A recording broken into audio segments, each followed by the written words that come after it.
And we're live. Hello, and welcome back to another episode of Candlekeep Mysteries, the Sealed Pages of Verglas. We are the Rulers of Fate. I am Mo, your host DM, and as always, we have the Timekeeper and Lawmaster himself, Cisco Blanco. Yo! Thank you guys. Great that you are here. Welcome and hello. Yes, and whipping out their magnifying glasses to investigate the mystery from last week, we have our players, Andy, Mark, Joey, and Lucky. Say hello, everyone. Oh, Hello. Ross will not be with us for a while, and Aki will be with the party, still continuing on, and kind of see where it goes from there. Wait, sorry, did I miss someone out? yes. Yes. you remember the person who isn't here? Sorry, I'm on one today. I don't know why. I am sorry. Sorry, Luke. I was just keeping on the trend from last week when Errol forgot to say Ziggy in the chat. It's fine. On to the I'm on one announcement. today. I don't know why. No. Luke, I appreciate you. We all appreciate you. I'm sure we all. I do especially appreciate you. Thank you. You're above average. You're above Thanks. Cheers. He Cisco, passed the stealth check. take the go on with the announcement. Alrighty. Okay, thank you guys. For those of you who are new to the stream and have not watched our previous episodes, please go and check us out on Twitch straight away and after this stream concludes, or on YouTube, Rollers of Fate D&D, where you can find all our previous episodes, including our modified version of Curse Strahd Dining in Barovia, which airs on Sunday and is DM'd by me, and Mo is an awesome play in there. Also, if you want to send us any fan art or anything that you want to discuss with us, you can send us an email, rollersoffatednd@gmail.com. And we have a Twitter channel that is not the most active in the world, I have to admit, but we do use it for up to date news sometimes and things, D&D related stuff. Also, just before I forget, tomorrow we're gonna have a special stream. Don't say Vegna one shot. So if any of you who are there and wants to see people dying, this is the stream for you. It might take a couple of sessions, but People very dying? likely Oh, they will whoa. not get to Vegna for Vecna sure. dying. But- All right. Get that straight. Well, he's already dead. You cannot kill what is already dead. I didn't actually kill myself there. I mean, endlessly so- untrue. And content warning, our games can get a little bit gory and scary, and be aware if it hits any of your lines or veils, please feel welcome to come back in a few minutes once the scene finishes. Our players are aware of that. And I think that's it. Thanks for listening, and back to you, Mo. Thank you, Cisco. And thanks for our players to be playing with us today. Of course. Well, if there is nothing else, then let us see what mystery. What was that? I did not. Wow. What mystery shall be revealed today? Okay. Prime content, everybody. Yeah. Premium content. Quite here, yo. All right. Music. The time is nay for the dye to bleed into a clear cup of water. Watch it change its colors as it combines the red of fire, the blue of the sky, and the yellow of the sun until there is nothing else to change, and all you see is total darkness. Previously, in the sealed pages of Verglas, the cocks shrunk under the cold climate of the north, so they journeyed towards Flint Rock. Soon, they were challenged by a blizzard, which forced them to seek shelter in a forest where the trees were crooked, but sufficed as protection against the relentless path of nature. As they camped down and kept watch, it was during Barry's watch that they discovered they were not alone. In the forest were will-o-wisps, and a ghost of a dwarf attacked the party, slaying one of the horses there and then. "Trespassers on my land, here to steal my wealth." They quickly dispatched the ghost and the wisp, and continued to rest and keep watch for any other ghosts. But nothing else disturbed their rest, apart from the thought of treasure. The next morning they voted to seek out this treasure, and soon arrived with Yagu's guidance to an old dwarven settlement, destroyed and abandoned for a very long time. They find the entrance with a clan named Runur, and descend into the old dwarven settlement. It was blocked by runic doors that opened as Ziggy transformed himself into a dwarf and activated the symbol with his touch. The steps continued for a while before it opened up into a large cavern with multiple dwarven stone bridges that connected a path deep under the earth. Ruin was encouraging the party to see what they could find and perhaps something that would help them with a curse. But Errol was not keen on this idea, as he continues to count the days down as if it is his own death. Consumed by the hag's curse, Errol could not agree to Ruin's idea of blind faith. But during their travel towards Flint Rock, Ruin and Errol compromised on each other's understanding, and both agreed to do better.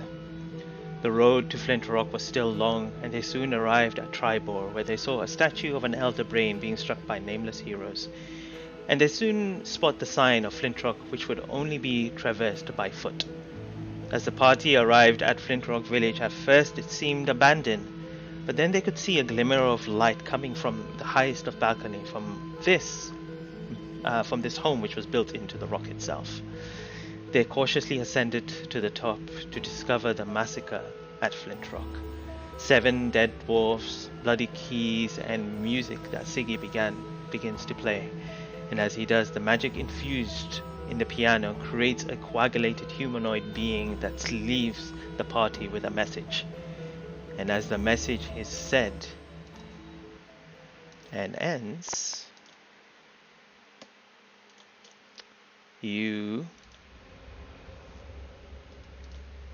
see the figure of blood just fall back into a pool of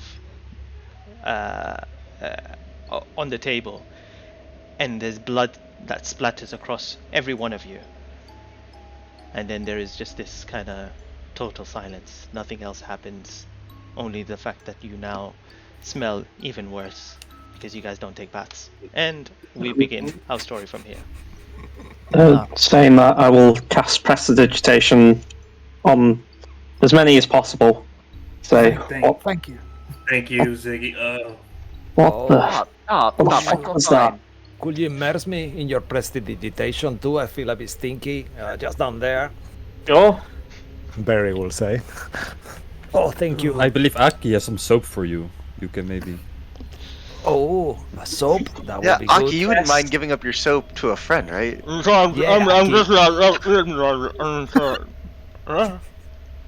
That means yes. Thank you very much for the soap, Aki. Here we go. Have at it, boys. It's really a time to eat. There's always a time to eat. Right. Well, as for that, This is terrifying. Yes, we should leave. The big question is what the devil was that? well, Demonic blood lady? Wait, I'm why are you guessing- question marking it? You summoned it, right? By the Yeah, piano? I did no such thing. I played beautiful instruments that Well, so do it happened. Do it again. Maybe... Oh. Maybe it could be a message. Maybe it could just, if we do it again, it will reset or replay. I'll do it again. Yeah. Okay. Yeah, this time have a jar ready or something to capture it, maybe. I mean, if it's a ghost, would it go in a jar, Yaku? I'm Ziggy, not really a ghost expert, but... you begin playing, and as you finish the last note once again, the blood begins to swirl as the form of the woman appears once again and repeats the same message to you all Ah, fair. before it splats again and more blood splats everywhere. That son of a bitch. Oh, Another prestidigitation. We go Groundhog Day this. Thank you very much. Thank you. Oh. Message. Yeah, so that must have been Oh. left there. But did the message why? say her name? Did it? Mo? Disco? Nope. Hey, We should Ziggy. have asked her. I don't think she's there. I think it's a message that's been left. yeah, no, I have an Clothing. idea. Ziggy, with that mirror, do we need to know the person's name, or if we know what they look like, can we send them a message? I think we need to know them at least. We know what she looks like. Do we? She was wearing a mask which was cracked in the face, so you did not see her face. But you know it's a I woman. thought it.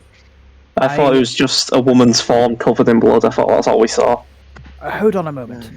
I was able to send a message to Nadalia, even though I'd never actually met her or seen her face. She was just an egg. It Yes, might work. But I think you need a connection or some form of knowledge with that person. You even knew her name. Also, we used it 20 minutes ago. Yes, that's also true. And we also Oh, haven't met this person. This is clearly just a message that they've left behind. Who is this Nidalia you're talking to? About? Can I try to sniff? not just- So the not blood just that's now, been sprayed, is there some on the ground still at all? Or is it just all completely gone with the prestidigitation? I mean, whatever it was. I was cleaning yours. Yeah, there's lots of blood. Can I try smelling it to see if I could recognize whether it's any other creature besides the dwarves' blood? Ooh, make a sniff Worst check. case scenario, I'll make take a perception check. Perception, okay. I think I'll guide you on that because this sounds like a difficult fucking check. That's not gonna matter. Ugh. Got no idea. I also guidance him on that. That's not gonna work. Ah. A natural one. Make Two a guidances? make a fate roll, Errol. I'm gonna go high. You are just not cooperating today. All right, Can we guidance that? no, Can we guidance the fate? let's go, Mo. Hit me with it. As you sniff and inhale it, immediately the stench hits you, and you just whatever you ate from eaten rations, it just all vomits out. Oh, And then you accidentally put your hand on it and you slip, and your face goes into the vomit and the blood as well. Prestidigitation. I'm gonna start steaming his clothes like a hot shower. That wasn't helpful.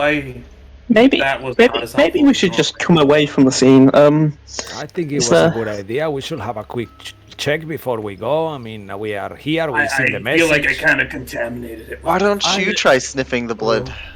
why don't we Barry? just take a... Does anyone have a container? We take a sample of it. Oh, well, that's a smart idea. That blood is foul. I don't know what I'll that check. is. I'll check our inventories. Out of character, anyone who had a healing potion could choose to have kept the container and could use that.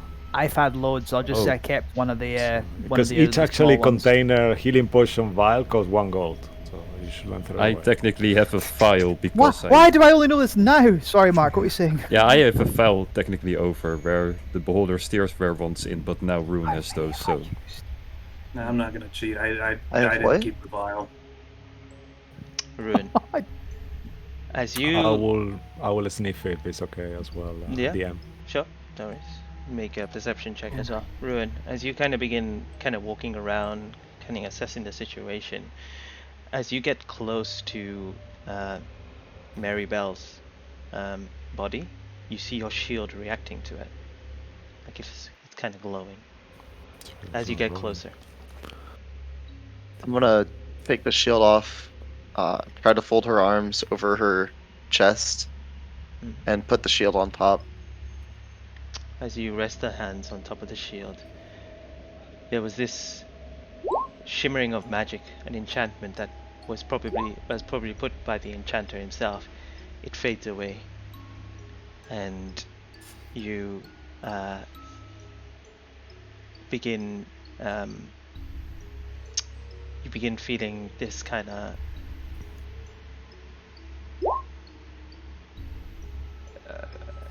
good feeling that you've just accomplished something, and you begin to see your pendant kind of glowing as well, of agreement, not a call, but just you've done your job, and they know. Okay. Is it an obvious glow? Yeah, you see a glow. You all see a glow. Does this mean your task here is complete, Ruin? I guess so. Well, I guess we can either be done here or we could try looking further. Does the smith know then? Well, I mean, we called him earlier. So Yeah. the plan We'll have to was call him to again later. go back to sleep and then come tomorrow, explain the scenario.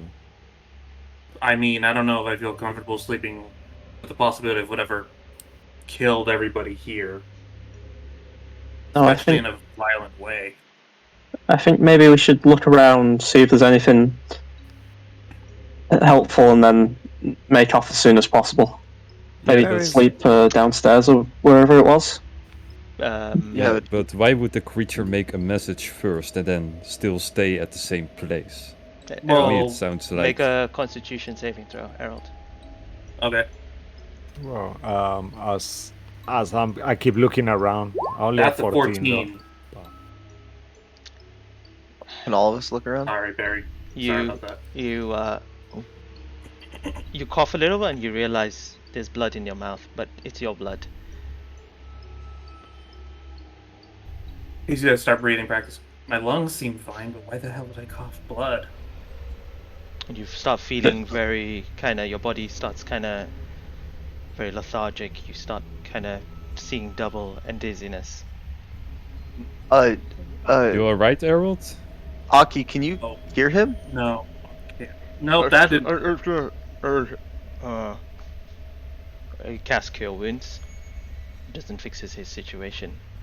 And Errol is gonna cast a lesser restoration on himself. Mhm. As you cast Does Lesser that- Restoration, the fuzziness disappears, and you're back to normal. Okay. Is That maybe worked. there's something wrong with this blood. Did Yeah, we stay clear of it? could be. Barry, Although, what kind of creature has blood this toxic? Barry, what can you discern from this blood? I don't know. You see, very kind of like he's looking around, opening drawers underneath the tables. Do I see anything interesting? Make an investigation check. Am I but it's- And That's Errol, just make a- a blood. fade roll as well, please. Okay. High again, as always. Could I help Barry with his search, by the way? And Make it that, with that's a advantage. 5. That's a Yeah. 5. Nothing for you, Errol. Okay. I'd also like to investigate the Oh, place as Cisco. well. No, Okay. you got a 9. You got a Yeah. 9. I think, It's a first roll. 9. I think Aki would as well, Okay. if that's okay. Make an investigation check with advantage. Yeah. All right, Barry. Okay, You I'll- begin looking around, and it's a mess in here. You know, you just feel like you don't see anything apart from the murder and massacre as well. You can't spot anything because it's so horrific.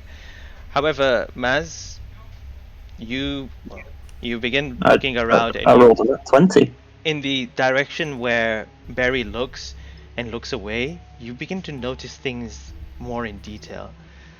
Firstly, is you notice that in front of them, they all had some sort of bowl of food, perhaps some sort of, they were having some sort of feast. It has 8 chairs, 7 filled, but there's a bowl also on the 8th person's chair as well. You start thinking, was this person that did this here? Do they know this? Did they know this family? So, I'll be relating this to the group and just kind of Yeah. keep an eye out. And then as you kind of go close, you see that it was all from this kind of one pot, some sort of soup that they might have digested. And you kind of look in there and it's already all molded and kind of sickly in there. But you take a small inhale and you kind of have this smell that is stronger than the blood scent all around you.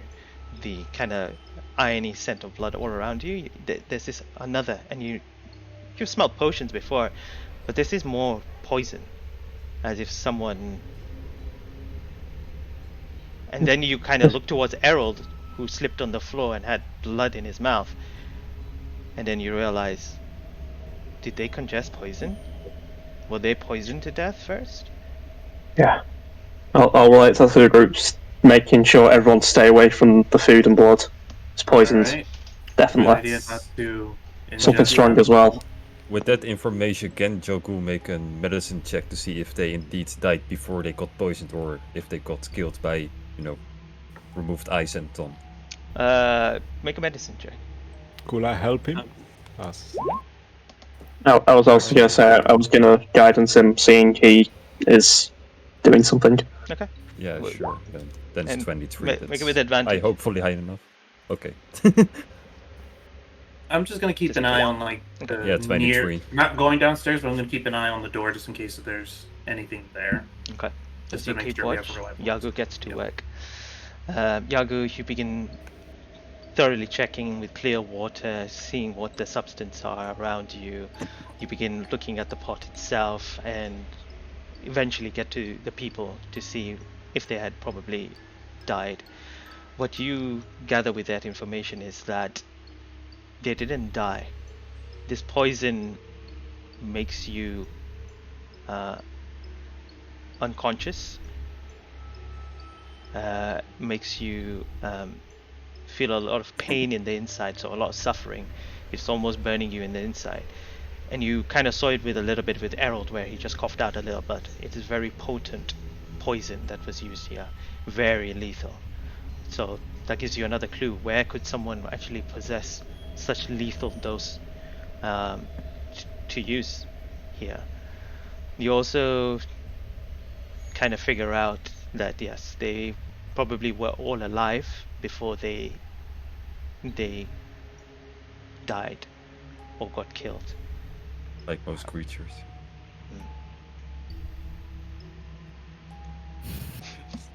Uh, I'm gonna. God damn. Wow. I'm gonna try and take some vials and fill it up with the blood. Okay. Can I go back to my investigation check and still roll off this nat 20 and just kind of see if there's any items of note worthy here? Just, you know. Okay, I'll get to you 1 second. Ruin, please make a sleight of hand check. I was gonna say to Rue, this was your job. Should we bury her or something? I think that's a good idea. Not Maybe, just her, but all of them. Yes. Yes, maybe also take something of note to kind of tell the smith. He probably would want to know. Is We're gonna message him tomorrow anyway, so Yeah, but he's gonna want to make sure. He's He probably might- not gonna initially believe that. Hey, your daughter's dead. He didn't Let's- believe us last time. let's not worry if he believes it. Let's just get him something to remember her by. All right, that's assuming he doesn't assume that we killed her. He wouldn't Just think being that. realistic. Is she wearing any necklaces or bracelets or anything? Yeah, so they're kind of adorned with some jewelries. Most of them are. They all look quite well off as well. Not into a noble level, but very comfortable. So they're wearing, some couple of gold rings. Someone's got like an earring on. Someone's got braids that look like they're made from like maybe ivory or something like that. Then I'll take a ring. Oh, I know that an avalanche brought us in here, but just looking around, are there other houses around, or is this just like the main building that comes up this? Is this other building? From when you look out through off the balcony and look around, there is thick mist everywhere. So you cannot tell further. You may want to explore more. Maybe there's other houses, but from what you can see of the design, this is very vertical. So most likely there may not be other houses, and this is kind of the entirety of the village. Okay. So it's less a village and more of a homestead then. I'm just saying because I feel like they've been dead a while, so. Here, all of you, help me take the bodies outside, please. If anyone else wishes to continue investigating the scene of the crime, I'll carry please the bodies do. out. I'll be of no use here. I'll help you with the bodies, Moonlord. Okay. I'll also help. Ruin, you managed to scoop up the blood. That's fine. Bruce kind of looks at you and you Moonlord. And Technically, it's true. I don't mean to offend. Actually, I mean, no, it's technically the truth. Actually, no. You are a think about lord, and you are. I see you have some connection with the moon goddess somehow. It's that's a lot. There's a lot of processing there on that front. To be fair, you're at the very least a prince of some sort, technically. I am nothing of that. I'll explain everything when we get downstairs and we're done with all this. Shall we? I realize only Aki actually knows what transpired between me and my father.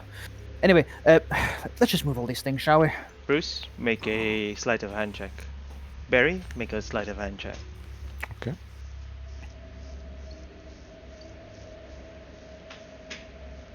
You want me to do athletics or something like that as well? No. Okay. 11. All right. As you pick up the body and you start dragging it away, after a couple of minutes, Bruce and Barry, you both begin to feel dizzy and start coughing, and all of a sudden there's blood in your throat, and you can taste it as well. Damn it! We have been affected by the poison, friend. Errol, do you immediately see this? May I ask how exactly? We haven't investigated anything. As you kind of put the body down and you look, you see that there's blood on your hand, like on your skin. Barry, do you have like a lesser restoration that tends to make it a lot easier? I'm checking that to see if I have it prepared today, but I didn't know we were gonna be encountering these people and dead people, so I don't have it prepared. I'm sorry. Here you go, Barry. And Earl will cast lesser restoration on it. I'm sorry. Don't worry about it. Don't worry about it. I mean, we can. Can you cast that again, Ruin? Errol, sorry. I ran out of lesser restoration, so. No. Yadu? Yeah, I can do so, but it requires some power of my staff. But if we're sure we're not gonna use it for anything else, yeah, I can. Well, look, if Sure. even touching, if even touching the bodies means that we're going to get a dose of lethal contact poison, we can't bury them. Yeah. Maybe we should clean them first, and I'll prestidigitation a few. I mean, he's. I will do the thing on Bruce. Okay. I'll also use prestidigitation with. We should leave the bodies here. I'll actually, once I go down and I take the first body, This is not a good idea. We are not gonna get. We should burn this place down, maybe, or burn the bodies so someone else don't get poisoned. Maybe poison will get airborne. So Fire would destroy it. It wouldn't get airborne. Yeah. Oh, before we burn it down, Ziggy, how did your search go? Well, let's see. What did you want? Sorry, carry on. I don't know, just seeing anything cool, anything interesting. Last time I looked around dwarfs, I found some mithril. Why not do it again? Okay, make another investigation check. I got a nat 20 though. Just for a different investigation, so. Fair enough. I'll guidance him. Yeah, I was about to say, can I guidance myself? Ooh, 22. Plus With guidance. 25. 25. I'm rolling good today. Yeah. Okay. That's technically my lowest roll today. You begin walking Thank into you. you begin walking into the other rooms, as you kind of see your friends kind of thinking about taking the bodies and having a discussion, and you kind of start walking into rooms, and you eventually notice one thing: all the rooms are open, like they've. And then when you enter, it looks like certain drawers have been opened. Perhaps someone was searching for something. Maybe it's been ransacked. Has there someone been here before? Or is this the person that did this? And are they searching for something? And as you begin looking around, you notice a small chest. And in there, as you open it, there's about... Wait. Yeah, I've already opened it, haven't I? Yeah, it wasn't Nothing's locked. happened? Nothing happened. Anything like that. Right, Don't worry, okay, I'll tell you. I was worrying about mimics, and I was like, just mage hand that open. Yeah, of course. Yeah, no. Yeah. As you open it, in there you see a couple of kind of like rings, fancy rings, probably worth 50 gold piece each, and then you also see 50 platinum pieces in there. Oh, well, now I'll be taking that. But apart from And, that, everything else seems to be Yeah. this one was a bit hidden away, but you managed to kind of spot it with your eye. 50 platinum, did you say? Yes. Don't let Yagu touch it. Yeah, I'm probably not. Alright. It's Woohoo! already gone. I'll give. You know what? I'll give 25 of that to Bruce to put in the party fund. Hold on. Where did you get this? I just found it in some of the chests. Some rings as well. How many rings? I'm just Hold gonna on. add that to my inventory. Hold on, sir. Actually, I don't know if it's a good idea to take it. It might make us accomplices to whatever this is. I must admit, I do feel That's rather fair. uncomfortable about taking from here. Well, I mean, to be fair, Bruce, they're dead. They're not going to have use of it. But if, It say, was- somebody knows about this, they're going to be like, hey, where'd you get those rings? Or I mean, that yeah, maybe not the rings, but the platinum's helpful. Also, it was left here. Someone's been rummaging around. So they weren't looking for the money or valuables. No. I mean, it could be they weren't looking for anything at all. They were just looking to kill them, do whatever ritual they did, and then leave.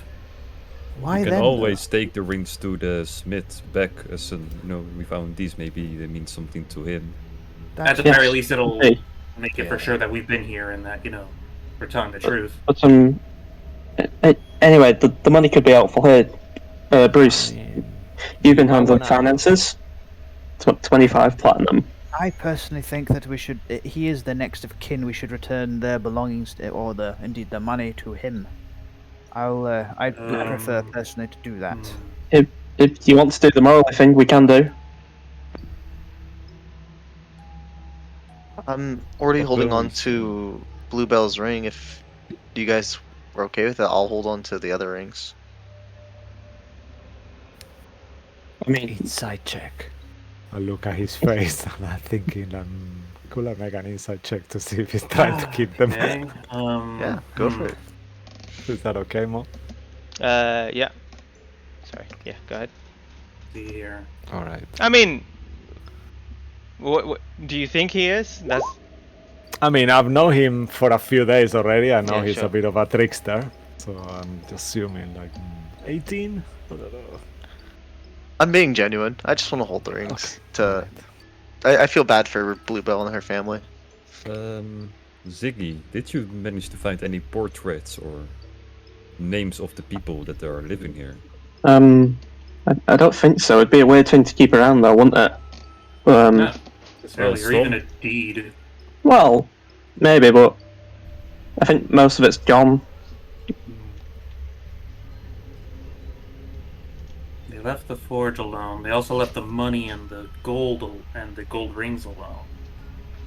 And they left the body, so it's not of any sort of cannibalism or eating kind of nature. I mean, this is clearly like not it's a quick getaway. This killer was clearly known to the people. That's So- very You don't think they were unusual. looking for the shield, do you? Actually, I didn't get to do this before because of the avalanche. The door, can I take a look at the handle and the hitch of the door, or like the inside of the door? I just want to check, ideally, if it's broken or if it functions perfectly. functions normally. Can I do that for all the doors? Maybe not the one that's avalanched, but Yeah, you check all the doors, the ones that can lock. Yeah, they seem to be open. And eventually you find when you kind of reach towards the front door in the where you guys came in from, there's actually the keys left in there. I do have person a had it. Wait, the key's on the inside or outside? The inside.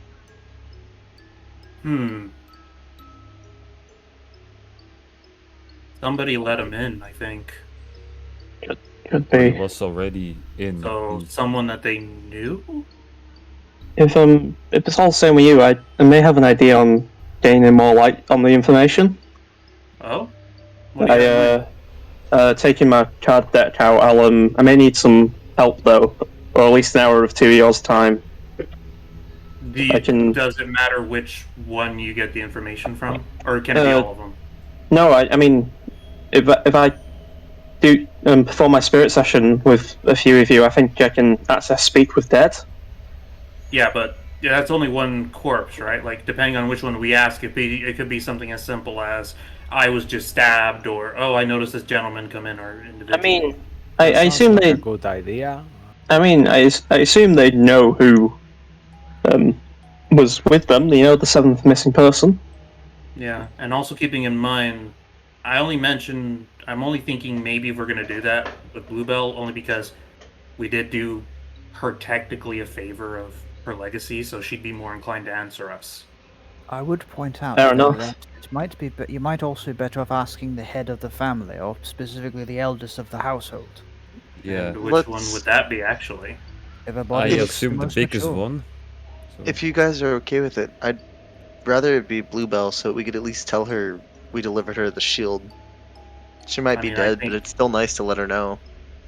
If That's a the fair afterlife point. works the way it does, maybe she might know anyway. But I feel it's Ruin's choice. okay. I'm not gonna necessarily say no to that idea. But it's Matt or Ziggy. You're the one controlling the spell. It's your call. Yeah, Ziggy. Well, But it before will. we do so, may I suggest one more thing? Maybe we can gather some more clues before we ask any questions. Like, Well, it will take me an hour to get to the spell, and I will need a few of you to join me. But so you I'll guys join you. can continue to investigate while me, Errol, and someone else can do the ritual. Anybody feel I've comfortable never, coming with me? I've never done Yeah. a ritual. If it's okay, I could do it. So you guys are better at looking for things. It seems. I could join you. Yeah. Childhood guy. I'll have a Yeah, look the for. last time I tried looking for stuff, I ended up vomiting my guts out. So I'll just join the ritual team. Yeah, I recommend. staying away from the bloods. Bruce would like to investigate. Oh, see, how can I phrase this? He wants to look for things that might be. This sounds stupid as I say it. He wants to look for things that seem to be missing. What could this killer have come here for? Because it looks like they were looking for something. It wasn't money. Some Oh. things have been looked through, and he'll explain this. Well, you help me look for something that should be here but isn't. See what the killer might have wanted. Clearly, some kind of ritual took place. They weren't interested in money. They knew the family. He or she then poisoned them at the dinner. This is premeditated. That's what Bruce would like to do, and he's wondering if anyone could help him with that. Make a Bruce. investigation check. Yes, Ruin. Bruce, if you need help, try looking for dusty places, seeing if any of the dust has been shifted or moved. Well, Maybe I'll have there's a some look. shapes left, and I'll then have I'll a look. guidance him. Thank you. They've been dead for a while, though. I don't know if it's going to be of any use, I'm afraid, but let's give it a go. 8. I'll roll a d4. Maybe a 12 will do some good. 9! You thoroughly look around, but you don't spot anything out of place. It's strange because a lot of their kind of ornate items are actually in the main hallway, which haven't also been touched or moved. how many bedrooms are there, Uh, or how many beds, and then maybe guest rooms? you know that there are 7 rooms and then probably like 3 additional guest rooms.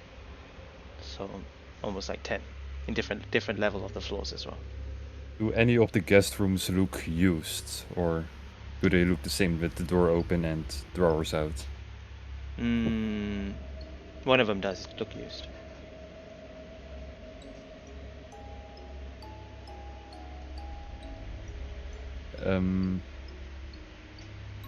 And is there any clue? Yeah, just do I find anything in that specific room? Make Is an there anything? investigation check. Seeing that he's looking, I'll guidance him. And can I guidance someone? Can you guidance yourself? No, I don't think I've guide. No, I don't have guidance. Ruin. No. I said, yeah. I was saying while he's looking, if I notice he's looking, I'll guidance. Okay, good. Then it's 18. Okay. You look around and you see the bed, and then you realize there's blood on the bed. and it's kind of the silhouette of a humanoid, not dwarven size, but like a human size, still small. Did they stay here after they killed? Were they damaged before? Does that room look searched as well, like the others? No. But you don't notice anything else apart from that. You get a thought that the person who killed him perhaps slept here after he did that. They stayed there. Damn. Is there any writings, any books or journals, diaries in any of the rooms? Yeah, you find a couple of diaries, journal. You find bluebells as well, and in there is just daily life, smithing, learning from father. But nothing as of recent, like in the last day or two, about a new guest coming in. No, nothing like that. I'll relay that to the rest of the group. Just, guys, they didn't know this person. Then I can guess one thing. I assume a wounded person walked in, they took care of him, and that wounded person betrayed them. Or he wasn't wounded in the first place, and they let him in spontaneous without a reason that we know so far. Could also have been an unexpected guest. Doesn't. Yeah, it could have been, but in that case we could never figure it out from what we have so far.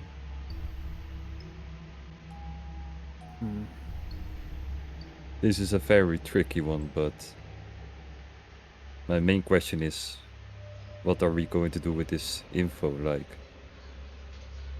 We have to figure out who killed them, and why? it's if this had happened to anyone else, if this had happened to your family, Yagu, wouldn't you want us to avenge your killer? I would want to avenge it myself and not have a random group who discovered it for me. I'm somewhat Like- surprised, Yagu, that a paladin such as yourself would not be interested in trying to solve this, at least while we're here. Yeah, but we are trying, and I can't possibly comprehend how we are ever going to figure it out with what we have. That's a fair point. I mean, we can only do the best what we have, Ruin. We can gather what information we have and pass it on to the authorities, but I for one am not qualified to conduct any kind of investigation. Like, I like trying, but we should understand when to give up, and I assume other people are better at doing this than what we are doing, because, well, I never solved anything like this before, so...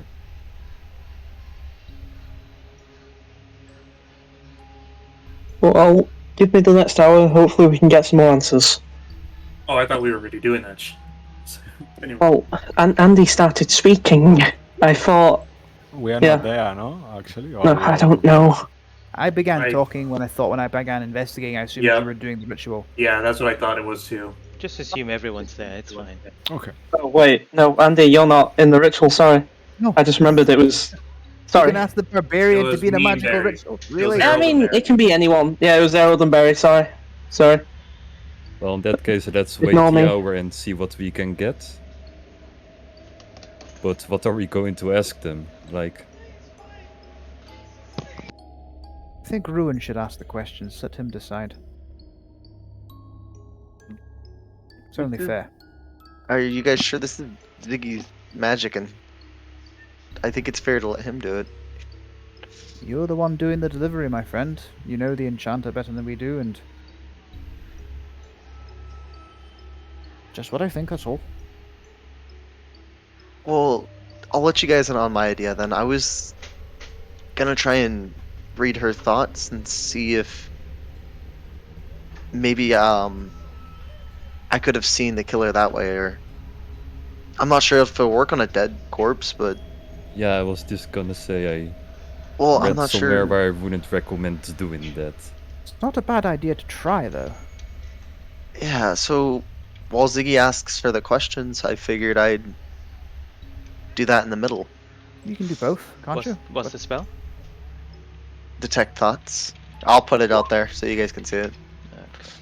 And in the meantime, I'm just gonna ask Ziggy. So, is there anything me and Barry do? Do we just? Well, I think I'm going to say a few words, and if you notice a language, if you have a language you know that I don't, I'd say repeat what I say, or within the next hour, repeat something weird that I say. I'll probably be saying it in a different language, a Yes. few different languages, but maybe just repeat it to help, or really just sit still if I appear to be a bit odd. That's probably something spooky and magical. I guess Okay. I'll just repeat it in Sylvan if I can. Probably help. I don't know it. I will repeat it in Jain and Druidic, so to make sure you don't Yes. understand it, I'll make sure I repeat the same word Yeah. and not something different. The dwarves, why would they not understand common or dwarven? Well, I mean, to invoking the ritual, I will say it in as many languages as possible, contact as many spirits, and hopefully one of them will have access to the spell and then give me access. Alright. Righto. So while that's going on, I take out the deck of cards and so I'll have everyone in a certain position. I'll have me sat on one side, about to my somewhat left I'll have Errol, and then to my right I'll sort of have Barry, and then I'll have a candle behind them, and I'll have 5 candles put across between us, lit, and in the center of this little circle we've made, I'll spread the cards around in sort of the circle themselves, and specifically place the ghost card in the middle of it. And as that starts to go, I'll start by just chanting, "The spirits are tied to fate, and I ask that knowledge to be shared with me. Hear these words, hear my cry. Spirits from the other side, come to me, I summon thee. Cross now the great divide." And I'll say that in a myriad of different languages. I'll say it in Draconic, Halfling, any of the languages I know. I'll ask Errol and Barry to repeat those in the languages they know, and while that's going on, I think that will be the hour, and then something maybe. I had this idea that while that's going on, the cards start to glow and shift and move on their own, start to float around the area, and specifically these Barry.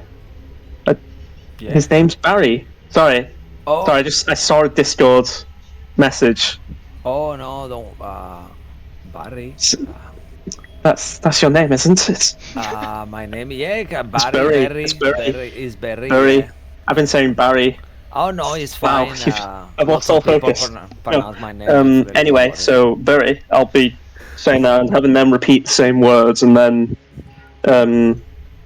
in the sort of semicircle of cards, I think a little black pool of ichor will appear and inside that little circle of cards, and the actual ghost card will just sort of sink into it for a second, and once the ritual is done, that ichor will just dissolve and dissipate, and the card will start to glow, just a very different sheen than it had before, and I'll have access to the spell for the time.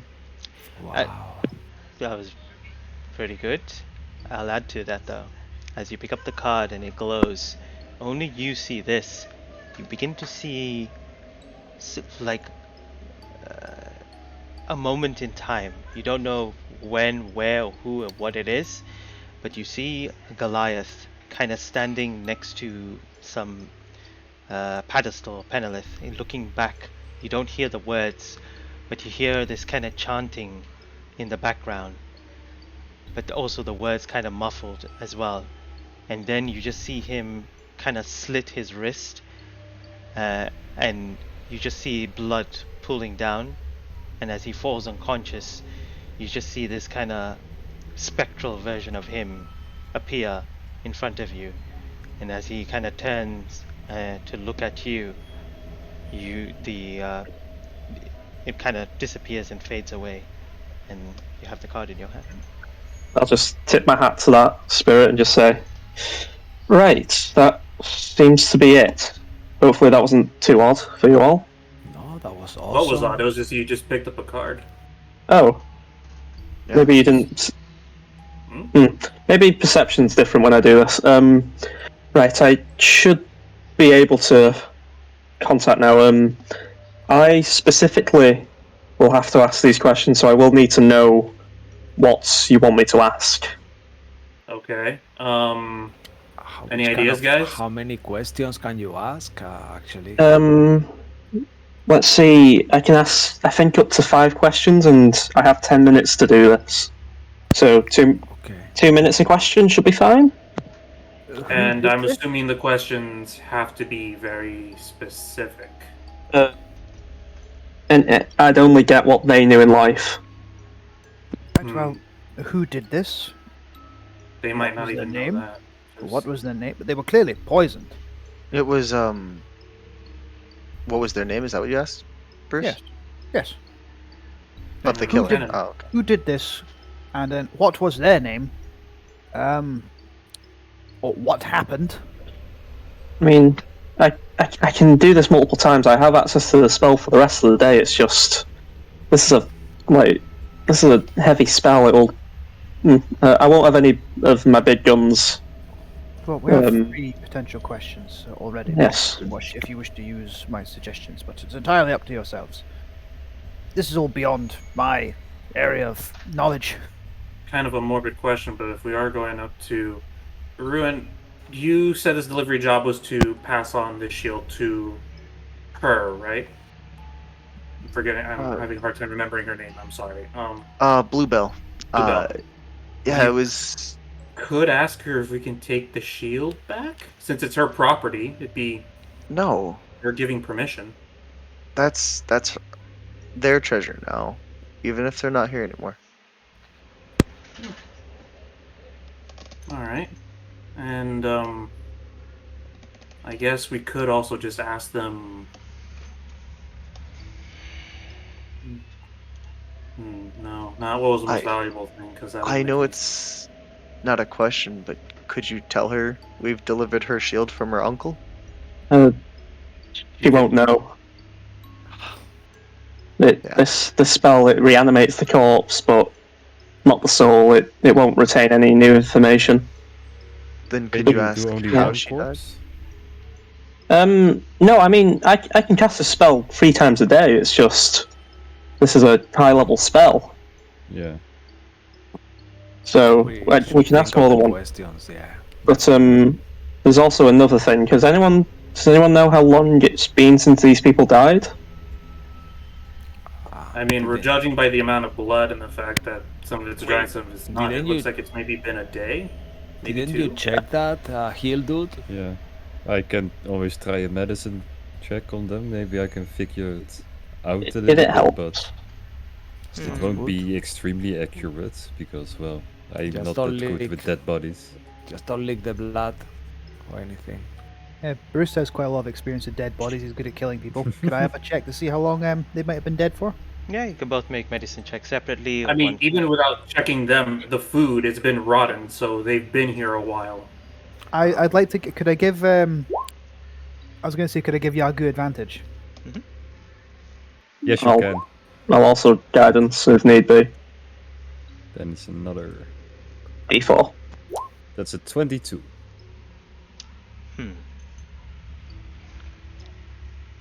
It's been maybe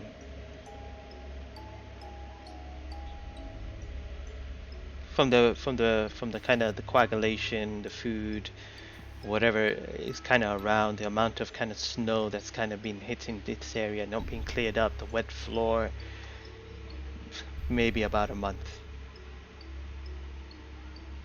Wow, from a day, that was a good guess. But yeah, Oh, Then it's yeah, I'm pointless. late to the group. The spell only lasts after 10 days. Well, before 10 days. I can't help. Damn it. So this spell, we won't be able to get anything out of them, you think? Because they've been dead for too long? No, it's too long. They're just a corpse now. Well, if that's the case, whatever did kill them, it seems like that moved up. That creature moved on.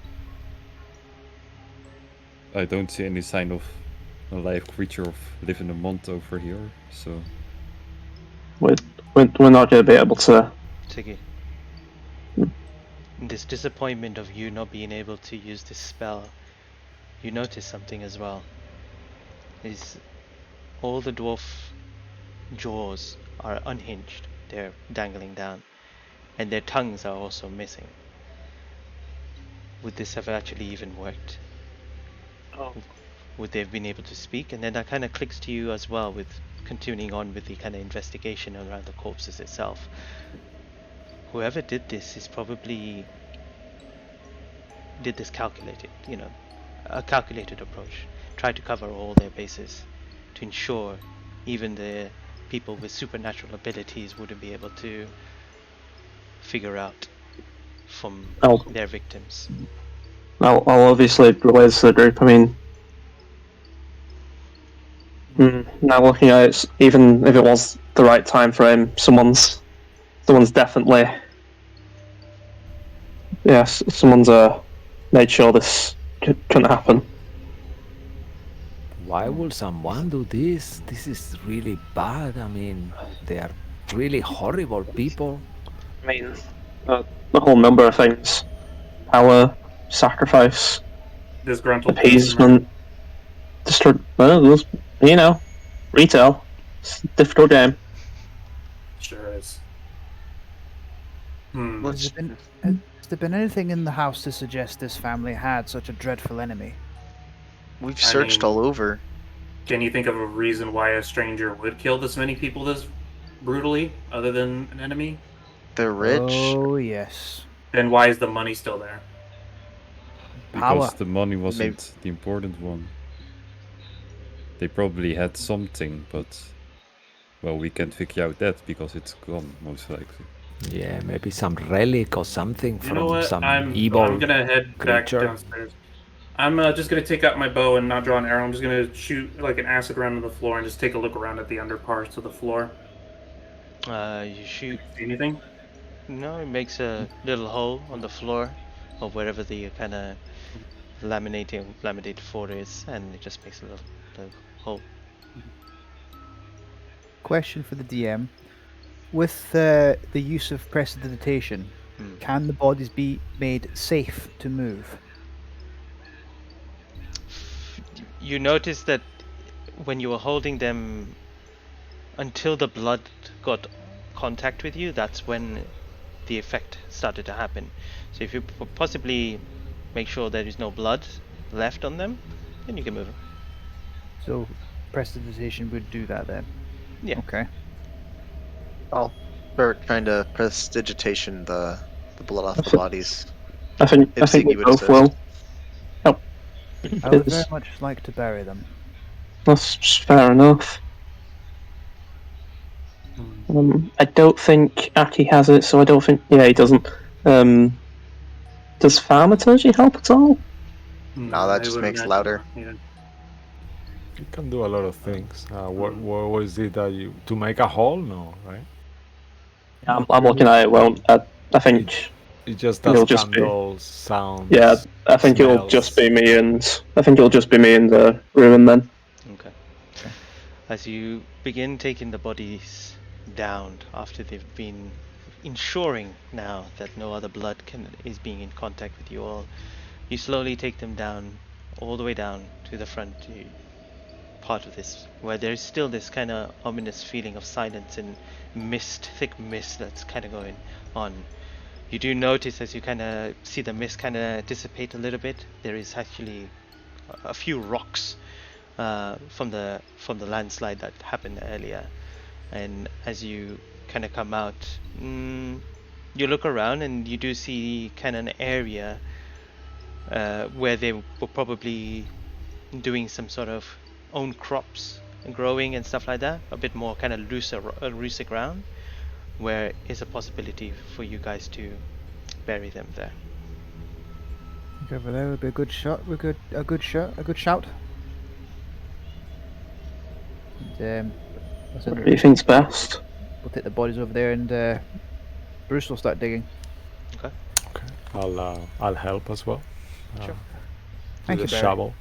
I guess there is a shovel around. It's a big garden. Maybe I'll just take a second if that's cool. That's fine. You find a shovel. Another thing. I don't have it anymore, but I believe Bryn's character sheet may have had a shovel that one of you guys would have taken. Nope. Okay. No worries. Maybe Gray has it. Yeah, Gray has the shovel. Damn it. To bury our graves one day. Gray strikes Paladin again. shovel. Paladin shovel. Always goes back to Gray. It takes about to bury 7 and making the graves deep enough for them to fit whole. Takes you a few hours. You're- 2 hours, you're 2 to 3 hours. As you You're can. a Just dwarf. before the bodies go into the grave, if it's okay with everyone, I will put them in a 10-foot radius, and I will say a few words like, "May their bodies return to nature, and their souls go to the other life what they should have left too quickly." And I will, as I'm saying these words, you see that all these wither vines start to take place and engulf the bodies as I cast wither and bloom on them, and then nature itself kind of like starts to spread and turn them. They're still recognizable, but they seem to be like fertilized, like they have moss and this kind of like halfway through to turning into compost one day. And then once that's all done, I will, if anyone wants to roll hit die on that, because it's part of the spell, one creature of your choice. So if anyone wants to roll a hit die just for that, and you can add my spellcaster modifier to it. I think we're all max health, aren't we? Yeah, I think we're all I just think so. Flavor. Okay, so I think Bruce will put a gold coin in each grave as well, and you'll say something. You'll say something, a short sentence in Dwarven. Don't know if anyone else speaks Dwarven though. I speak everything. You speak everything. He'll say. That's a lie. That's a lie, but I hear Dwarven. I know Dwarven. You know Dwarven. I know You'll Dwarven. hear him say, "The tunnels below are lit. Return to your ancestors." Nice sentiment. I think Aki will gentle repose some of them as well. Just because it's taking him a bit of time, so spend 10 minutes on each, gently reposing. Aki will gently repose all of them.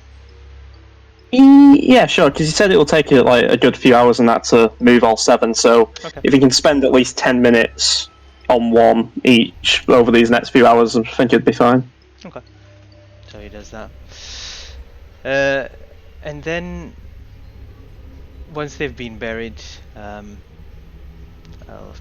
kind of get away from the ominous music and onto the coldness of the night. As Aki cast gentle repose, I'll say, "What are you doing? Why are you stopping the process of life? We are burying these things. Why are you making them so they don't deteriorate? Are you crazy?" Well, it's only for 10 days. You know? But what do you want them to be alive for? I mean, not rotting for 10 days. They are going to the afterlife, right? So they don't become zombies and try and kill us on our way back. Okay. Is what I think Aki would want us to say. I see your point there, but they are being. thinking about Yeah, it. okay. Harold is just gonna look at all the graves that he's digging, and he's just gonna go back into the house. And Harold's gonna go to like a dining room. I assume there's like a dining room, right? And count the number of chairs. That's where they were sitting. So they were in the dining room upstairs where you found all the bodies. There What were I'm wondering 8. is There were 8 if chairs. there's, and we buried 7 people. That's correct. Guys, how many people did we bury? 7. Harold, Seven. are you wondering about that 8th chair? I thought we decided that That was the that was the killer's chair. And we Right. poisoned them. But And then Harold is just going to take a look around in like closets and trunks. And what he's looking for is just seeing if there's not items, but just any sort of body or anything there. I guess. I don't know. That's just what Harold's frame of mind is. What are you looking for exactly? If there's any kind of...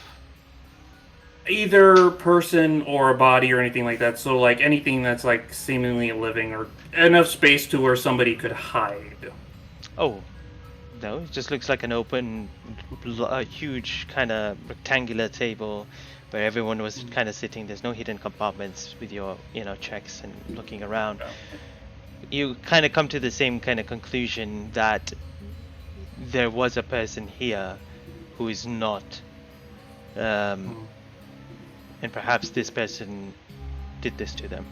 There is also a bowl of the soup in front of that thing as well, but the spoon is undisturbed. That's what I'll tell you. Everyone else's, their spoons are in the bowl, while that one is on the side undisturbed.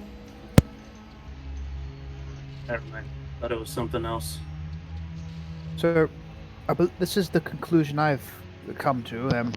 This family were murdered by someone they knew, or at least someone they invited into their home. The killer then poisoned them at dinner. The killer was not interested in the money. And the victims have had you pointed out that they had their jaws unhinged and the tongues cut out, preventing further magical investigation. And their eyes. And their eyes were taken out. Is there anything else we can add to this? Nothing? I don't think so. Not really. And the person who killed them then lay down on bed. Yeah, and they left a bit of blood, which Jogu, by the way, will get. He will get the blanket that's covered with blood of him. Oh, Like, maybe well, we maybe, could. Yeah, if if- maybe find someone who is a blood expert, maybe we can figure out what race or how he looks like, or maybe even the person itself.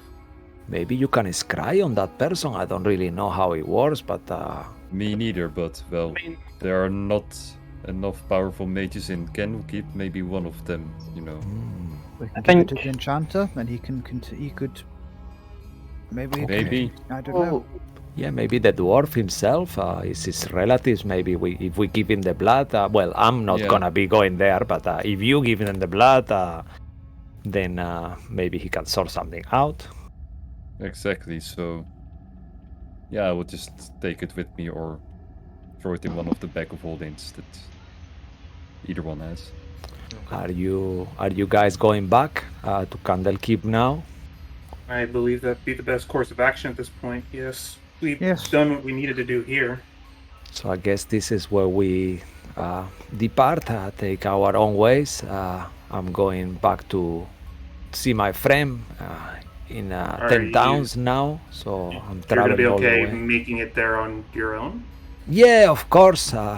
I'm not on my own. I have red wheat. You see the little tree kind of makes this kind of like with his branches kind of like move.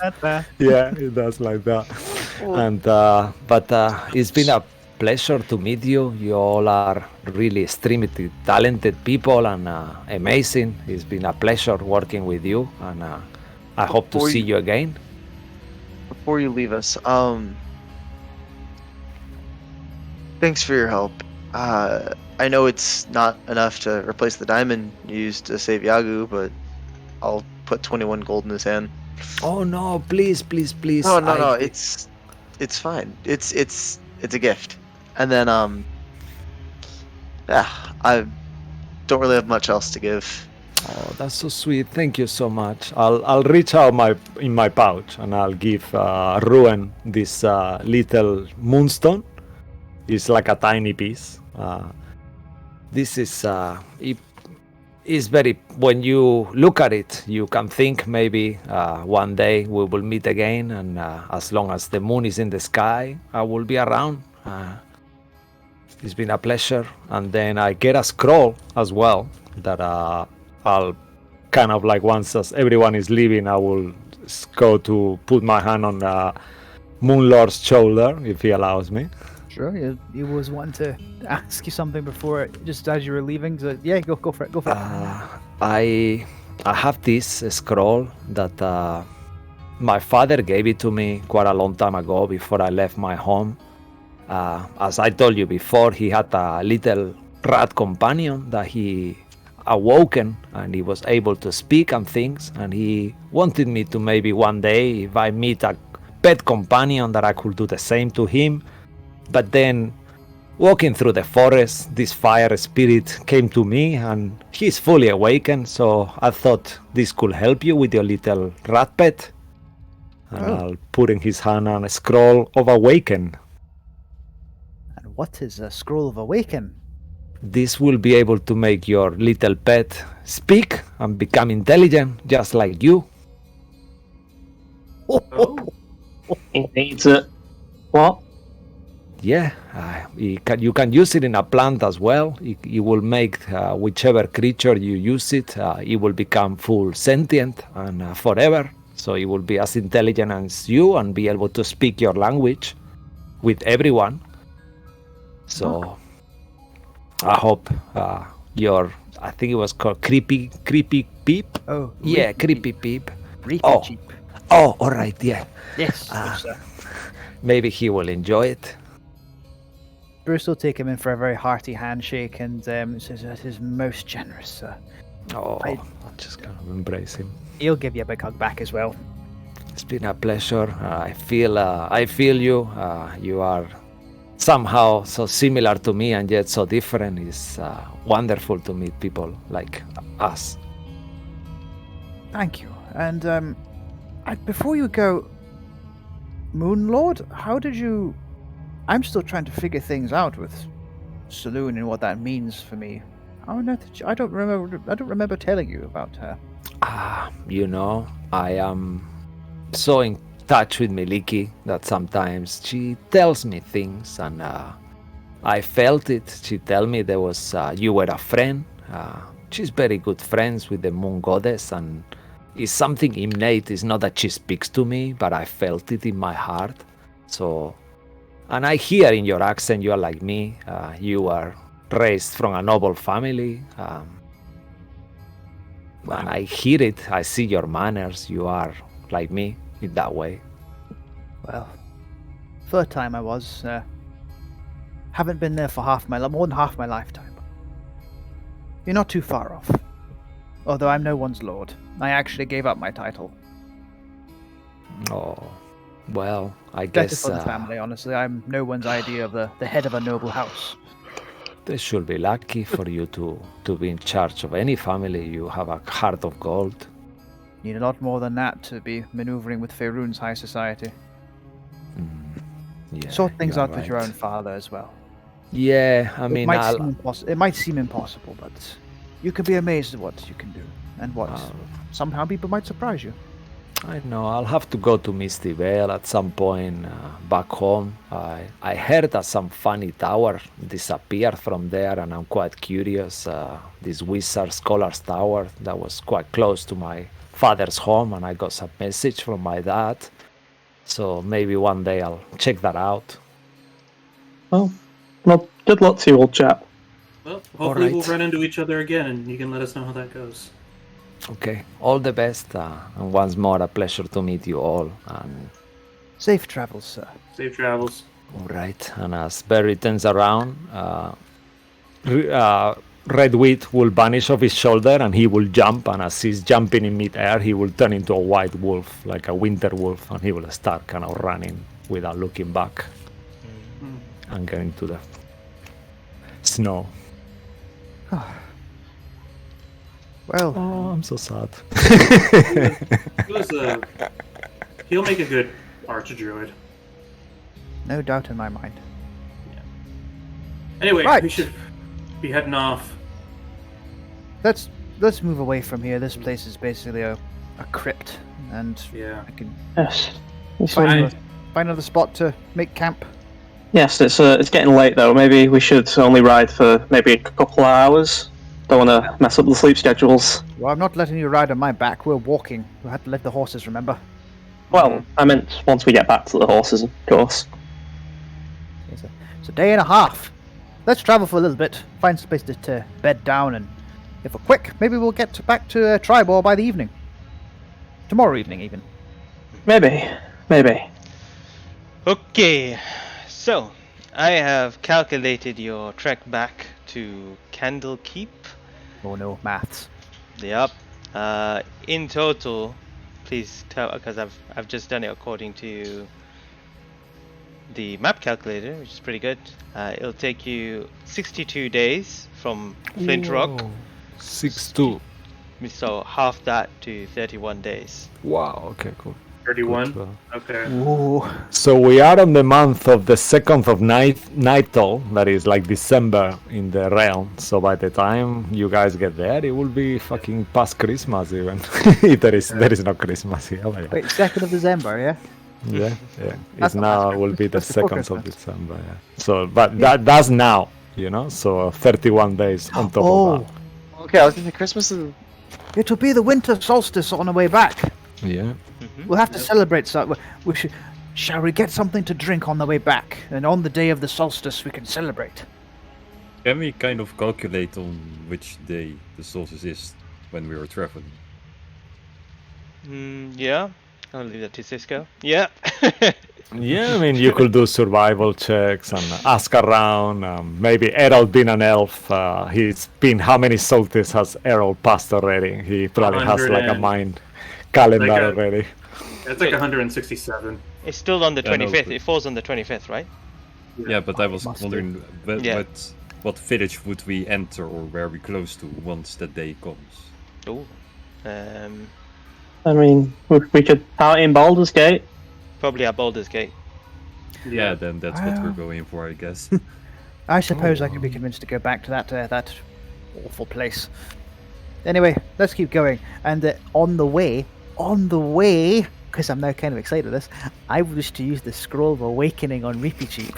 Wow. Oh, can I ask a quick question about that scroll before he does? Does the scroll have the regular casting time of the spell, or is it instantaneous like the other scrolls we've been getting? No, it takes 8 hours to do. Yes. But Yeah, does the scroll take that long? I will say because it's a scroll, it might be actually an action. Just not all scrolls are like that, but normally on this case, if Mo is okay with that, Yeah. he's the DM. Yeah, not me. fine. I'm doing it anyway. Well, make a fate roll. What? No! Don't do this to me! Ah! I'm The bag sorry, all Andy. over again. I'm sorry, Andy. The bag. Third time! You. I was trying to help. While they're doing that real quick, Right. Hi. before after, Damn it! Look, I am never gonna forgive you. I'm sorry, I was trying to get it to the action. I was actually trying to help this time. Inside check. Insight check, I haven't please said- do. I haven't said this since Okay. very early in the campaign. Shut up, Luke. Okay. Well, this is what happens. As you roll it out, and you bring Reapy Cheap out. I need everyone to make a perception check, including you, Bruce. Well, you make it with disadvantage though. Okay. Oh my god, what have I done? It's a 14. And the What dice is with not- What is with my rolls today? Pretty good. where was this when we fought the Behir? Where were you when we fought the Behir? Oh yeah, you were In its dead. stomach. You were dead, that's what you were. What did I So, do? screw you. I don't know. I don't know, Ziggy. man. Ziggy, You're so you- aggressive. I'm surprised you're not as pissed off at Errol. Ziggy, you notice that Oh, Reapy Cheap is also reading what kind of the scroll. You can see his kind of traction of his head as if he's reading. No one else sees this, only Ziggy does. Okay. And then he just goes back into the pocket.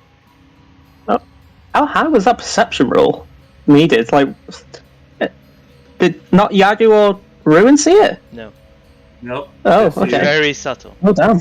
Oh, okay. He just sort of poked Yeah. his head out and back in again because he lives in the pocket. Can I make an insight check against the rat and see how intelligent it actually is? Maybe a quick one? Bruce, I don't know the how rat, to bring the rat out. I want to see how smart he is. rephrase that question a little bit more so Okay. it makes more sense. Okay, so can I see whether it could actually read from before the spell was cast on it, giving it the ability to read? Is it actually a rat? Well, Bruce didn't cast the spell. He only opened it. He hasn't cast Okay, the spell but yet. the rat then looked to read it. Is the rat actually a rat? Is there a Peter Pettigrew situation going on here? I was just gonna say. bit more More Can I sentient insight than what he on that? believes it to be. Okay, make Can it. I insight? Yeah, sure. Did it Because work? I haven't rolled below an 18 yet, and I'm kind of okay to keep that going. Can I insight that? Yeah, go ahead. I said Yeah, cool. Shit.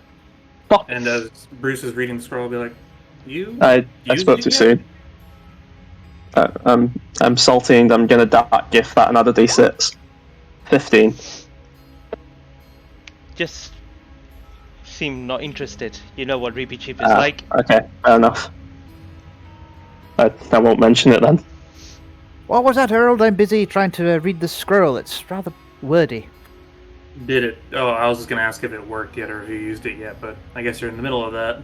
No, I believe that after some deliberation, this is going to take me about 8 hours. That's a long scroll. I'm aware. So I'll sit in the carriage. I'll sit in the carriage. Traveller should still be leading you on your way. And well, have a good day, everybody.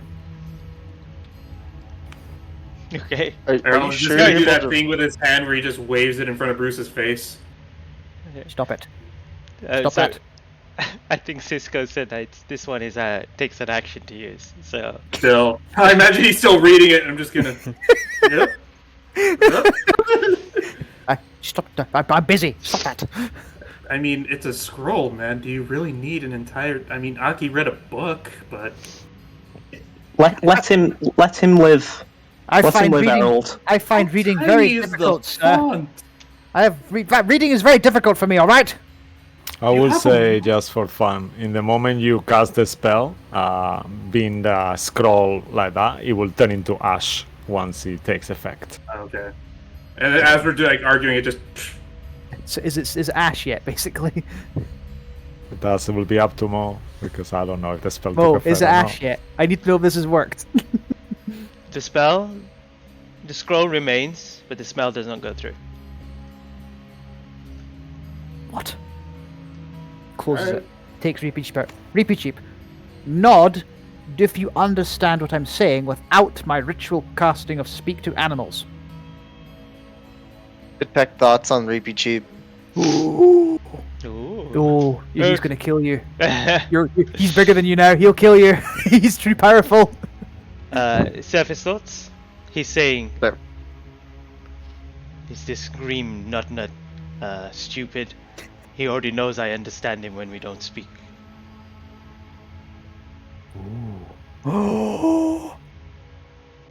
Wait, Standard. say that again?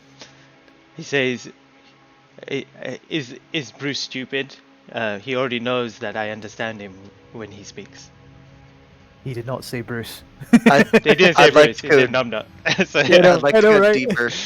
you gotta go deeper. Okay, what's the save? The DC? What? What's a wisdom 16. save of a rat? What is it?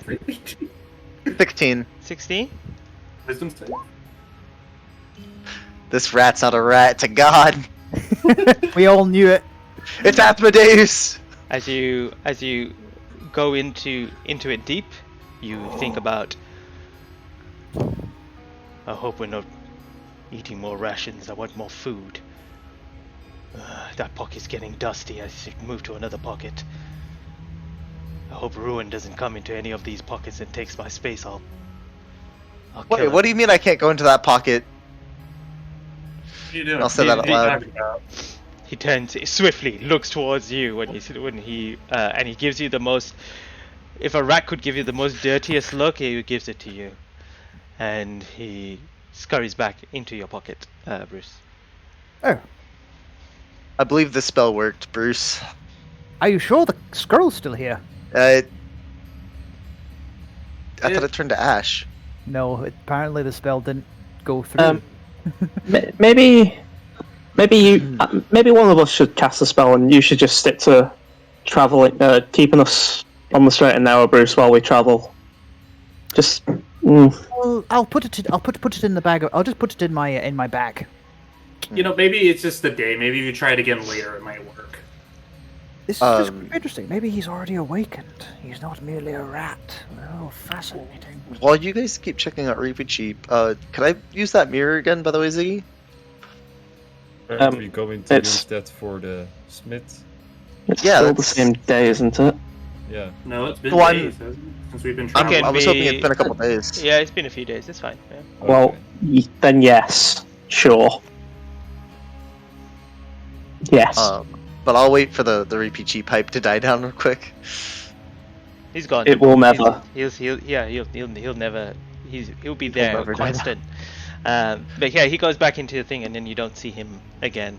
Bruce, you're just a bit kind of confused why the spell didn't work, and thoughts begin to happen in your mind about what possibility of Reapy Cheap could how smart he could be. But yeah, go ahead, Ruin.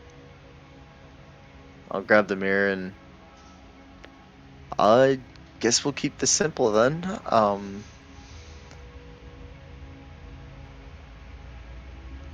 I'm sorry to say this. Your niece and others are dead. Some blood lady killed them. We buried her with. I'm at 15? 15? Yeah, You're 20. At 20. You're at At 20. 20? You're at Oh, 20. shoot. The shield. And family. No, I said and the others. I'm sorry. I'm so sorry. You don't have to use them all, by the way. Always have to use them. I paid for 25 words, I used 25 words. Thank you, Mark. A few moments later, you get a message back. It's literally, it takes a long, it's like you feel like the message didn't even go through, but eventually, as you kind of ride on, you receive a message back. On the mirror, you see his face. Yeah. On the mist. It looks like the person is distraught. His face has been kind of crying. You hear him sniffing from the other side. I'm really confused. Please return to Candlekeep and explain to me in more words. That's it. A very, very short message. Grief, it's a hell of a thing. Yeah. Alright. Oh, I'm gonna read. We're there yet? Yeah. Okay. So as you guys begin to travel across the land, tracking back past Waterdeep. One sec. Zoom in. So 31 days have passed. And I'm Nope. breaking it down. Not yet. But do keep that. Don't. It was for Bruce's reference for 31 days. It hasn't. 31 days has not passed. I'll tell you how many Don't days. worry. I'll do timekeeping for you guys. Yeah, don't worry about that. You pass Waterdeep and you go past Daggerford where you met up with Berry. As you get kind of your journey between Daggerford and the Dragon Spear Castle, where the orcs and the goblins, not orcs, sorry, the goblins and the hobgoblins attempted to attack you. You rest near the Misty Forest, which is close by, ensuring that you're still far away from the spear. And you all fall asleep. Some of you taking watches as you kind of go along. But Someone roll me a d5. I'll do it. While this is going on, I'll just Oh, say, wait, like, there's D5, loads of okay. days Bruce will have been speaking to Reaper Jeep to talk to him, so he gets his information directly from him as well, and is, keeping in touch, basically. I got a 3. I'll have also spent the day doing my ritual of maybe collecting inflict wounds as a spirit session on my own. Okay. So I'm assuming at some point we've had long rests in between, right? So I could just click on. Yep. To get You stuff can back. you can take long rest. That's fine. Okay. As you sit there next to the fire, now that it's less snowy here, still cold, so you need to keep the fire on, keep it stoked. Even though you do not sleep, your eyes begin to kind of close for a second, and then as you kind of just open, like you've just very slow blinked, you see a humanoid there close to you, also stoking the fire. They are... Just 1 second. Let's get my notes out. They are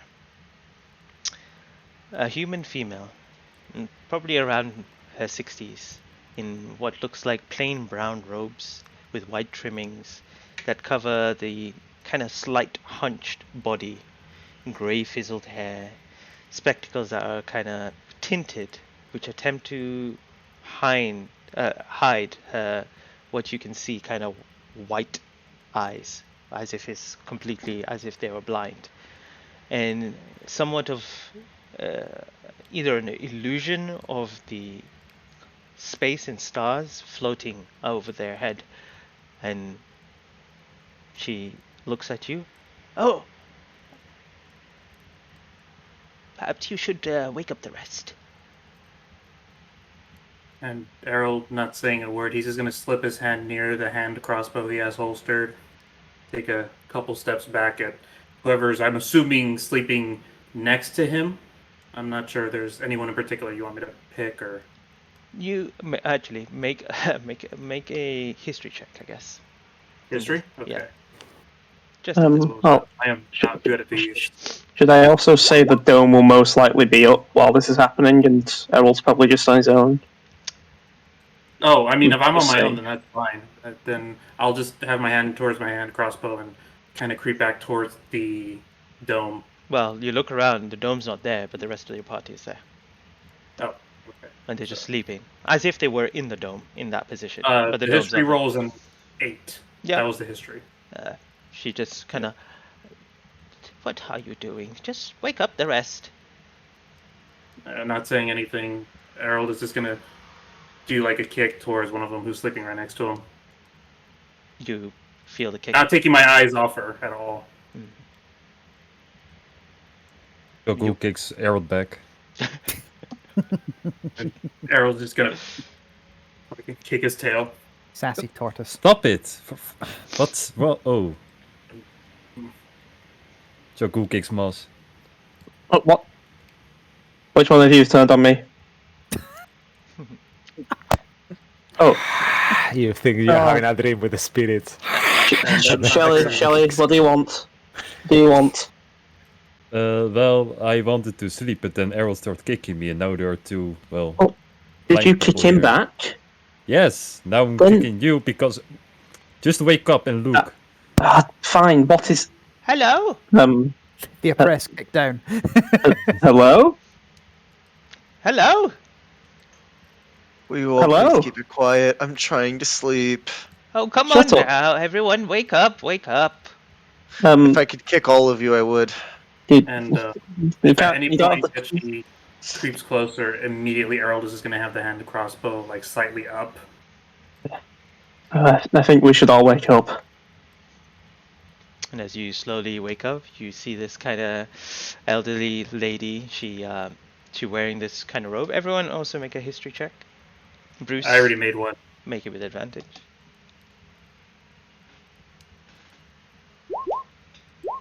Oh, I'm so glad you said with advantage.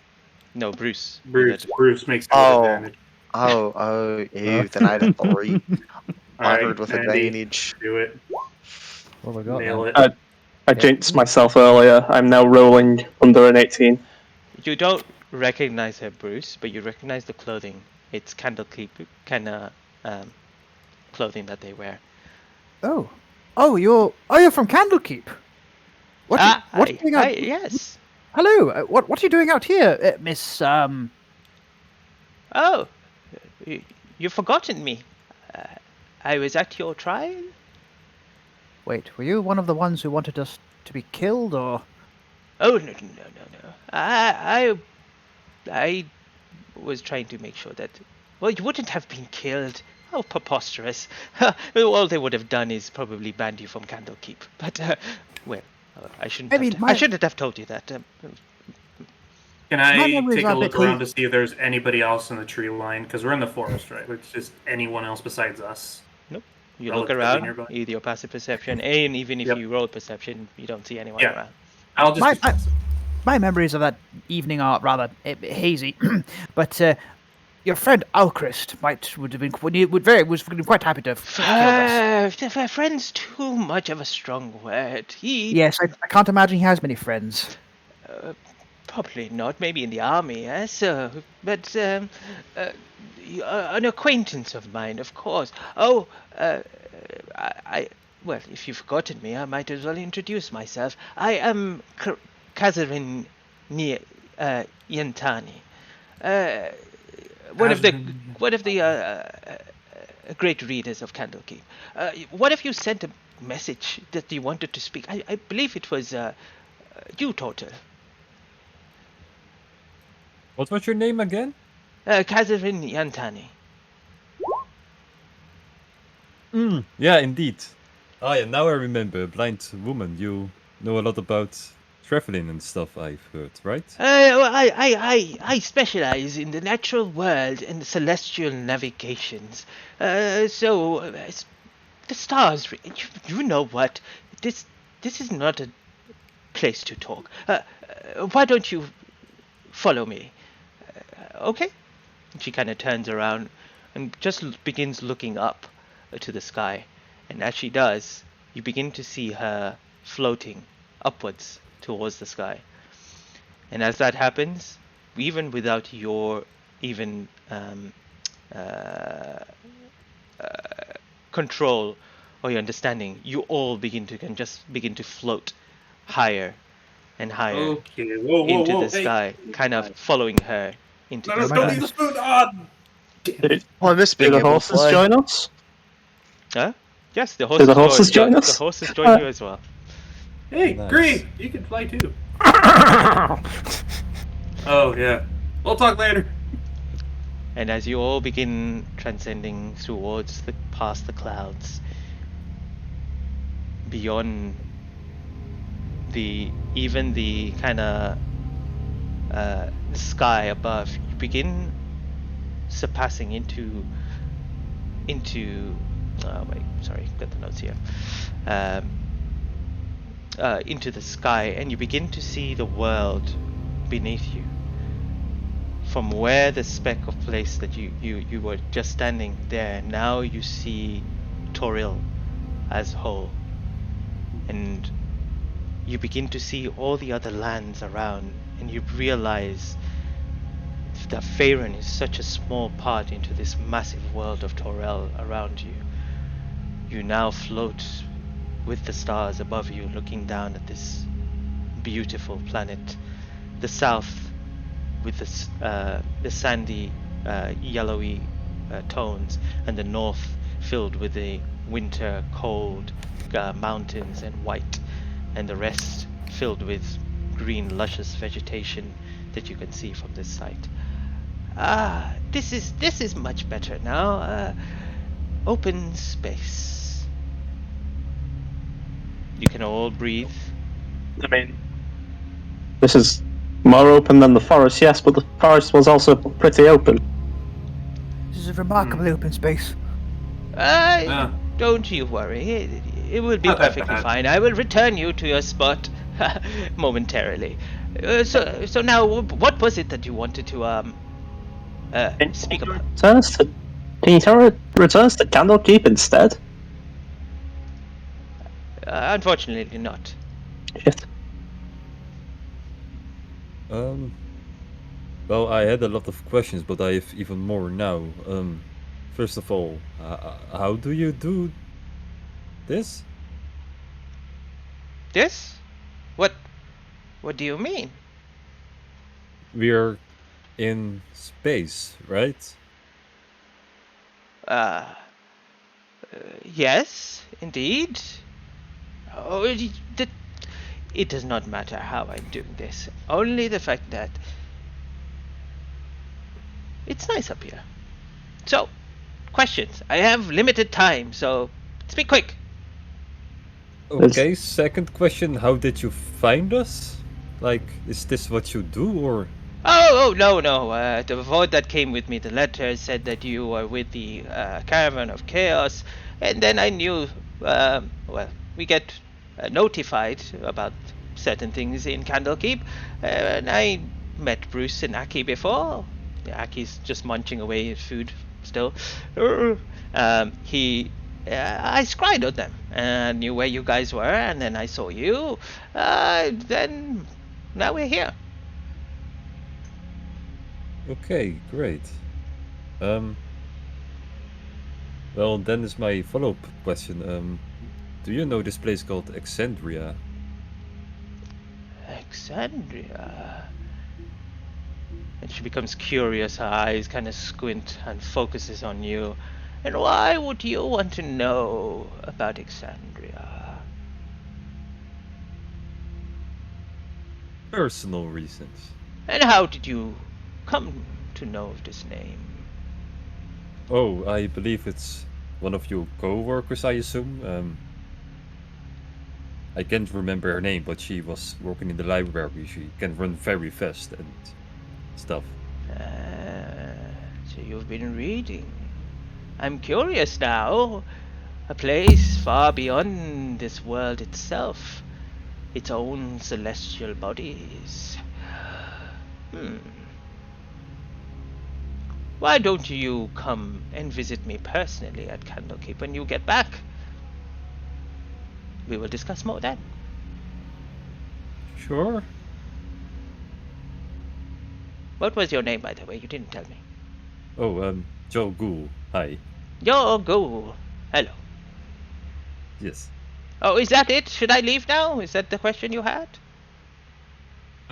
Well, Question. I have some more, but if you're gonna discuss it in Candlekeep later, No, you tell me now. There's things I may be able to tell you now then in Candlekeep. The thing about Alexandria, it's much more of a Do you know anything close about topic. generating gravity wells? Gravity? Mm-hmm. Why In the ethereal plane. ethereal plane, you say? I'm sorry.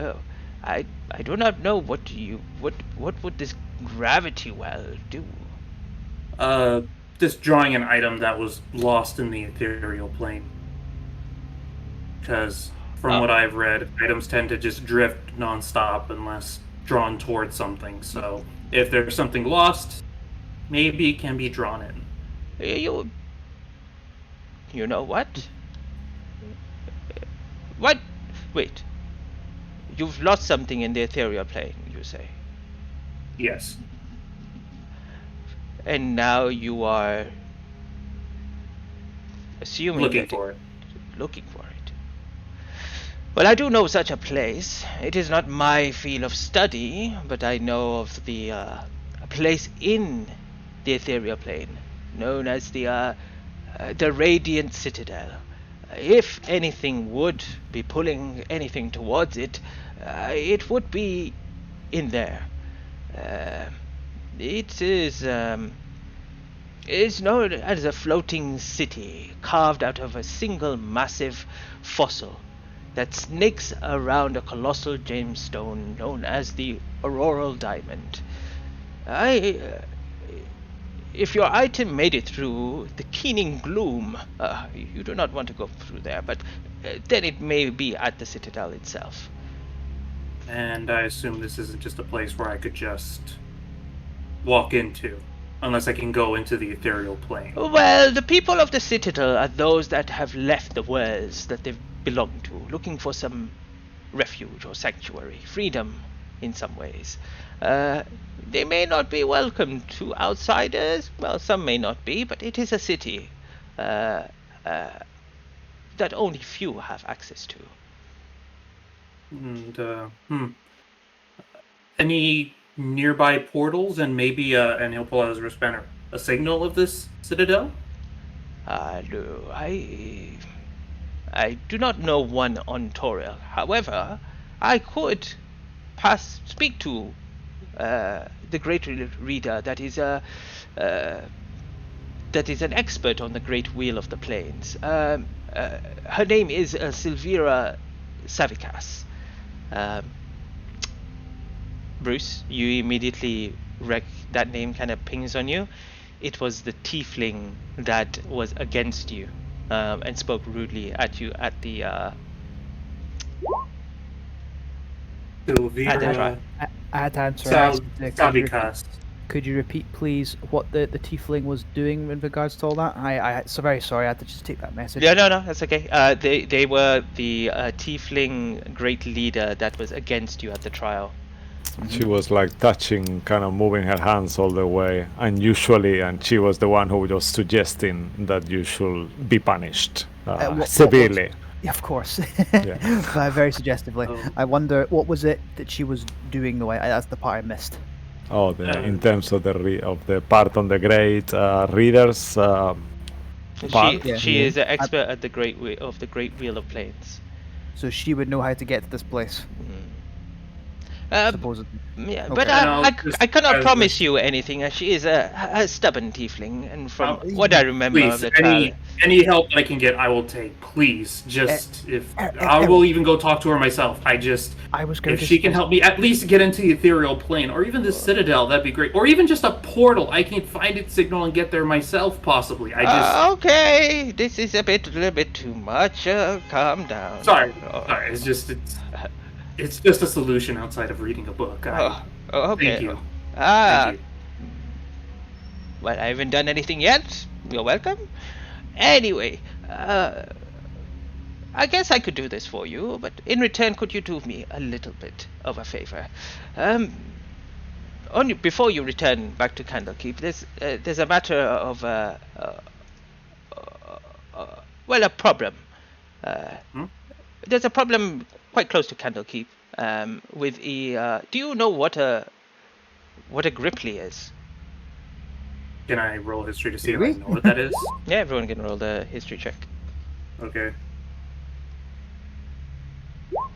Okay, that's... Wait, why is that with disadvantage? No, it's a 14. 14, that's the roll I got. Got it. 18. 18? Okay. Yagu did not roll, or... Oh, he's rolling. Yeah, my beyond 20 is stuck without it. Okay, there it is. I forgot to roll for Aki. Thanks whoever did Don't worry, I just did it just to help you guys. Don't worry. So Errol, Ruin, and Bruce, you would know. Well, yeah, you've all met one before. It is a frog-like creature, frog humanoid, and as you kind of, as she continues to describe it, Yagu, it kind of comes to your mind as well. Is that it's the same type of creature that was at the Saloon's temple as well.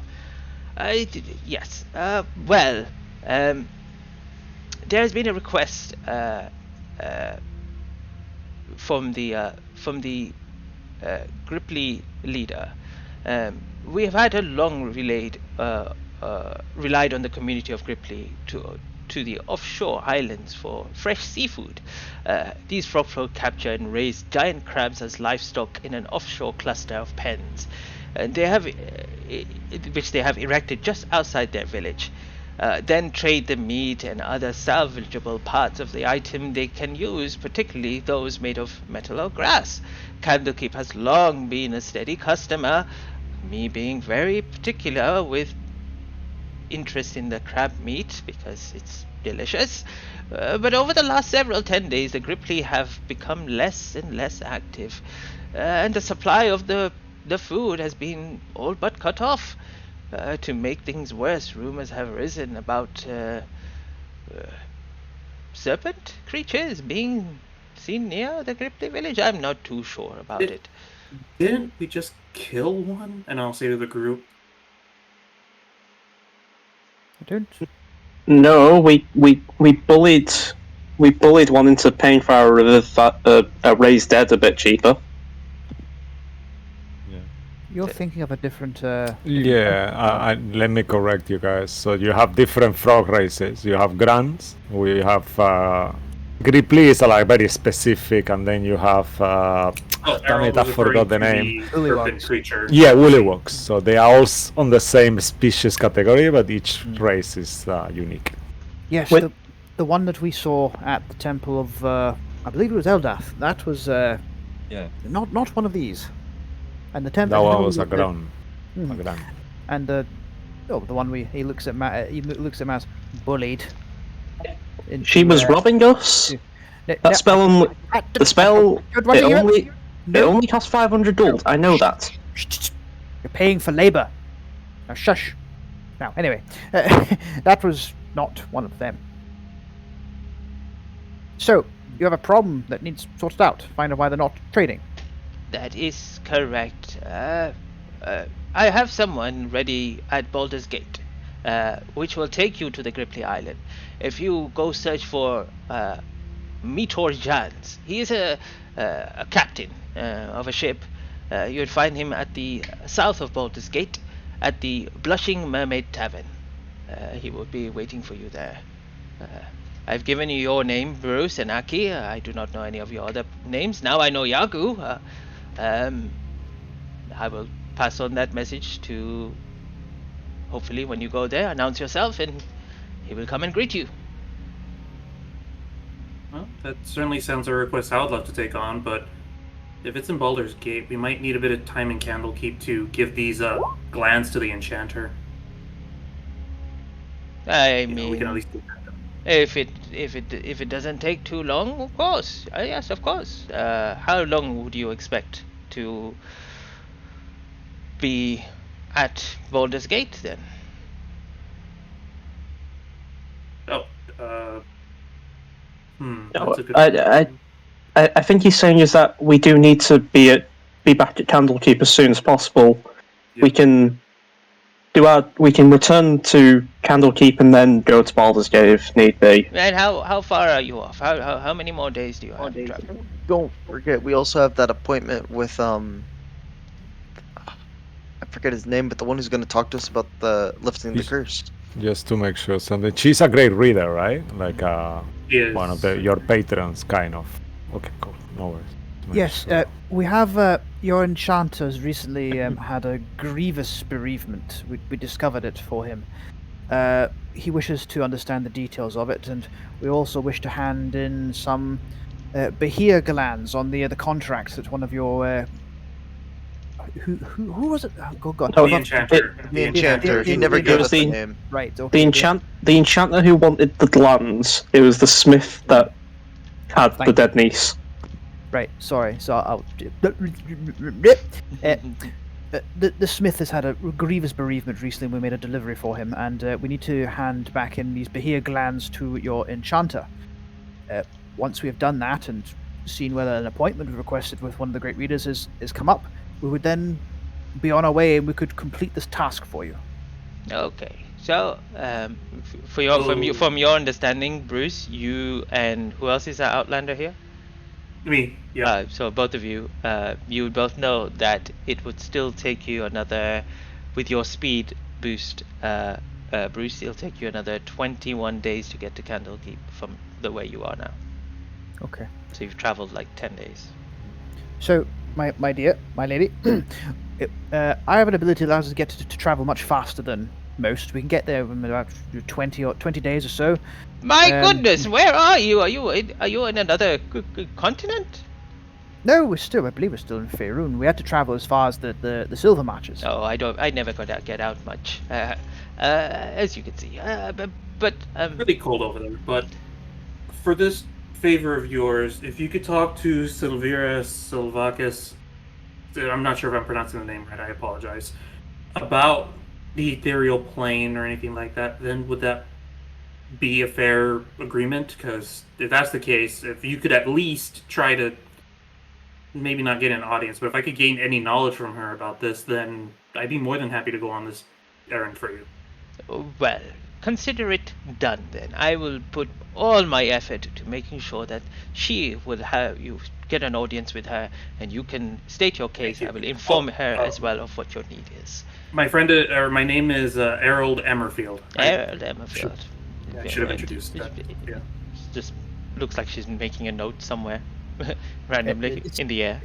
This is Maz. He sometimes calls him Ziggy, and this is Ruin. Oh,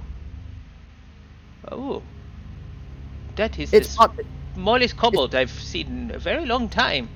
It's part of the curse that we're trying to lift. You understand? So I need to go to the ethereal plane. Can you lift curses? Oh yes, I can lift curses. Yes. Could you Huh, possibly that would help be me and my friend? I mean, And I'm just gonna keep like gesturing to me and Harold. It's what type of curse is it? The blood painting curse. I'm not sure there's an official name. It's when we I were can't- back in. You are bloodbound. No, then I cannot remove that curse. Hence the important item in the ethereal plane. I got it now. Yes, I'm putting things together. I understand now. I You see sure the you urgency. can't help us at all? Well, I am once you return. I mean, I can't do anything from here. I'm guiding you. Detect thoughts. Oh no. If you cast detect thoughts, nothing happens.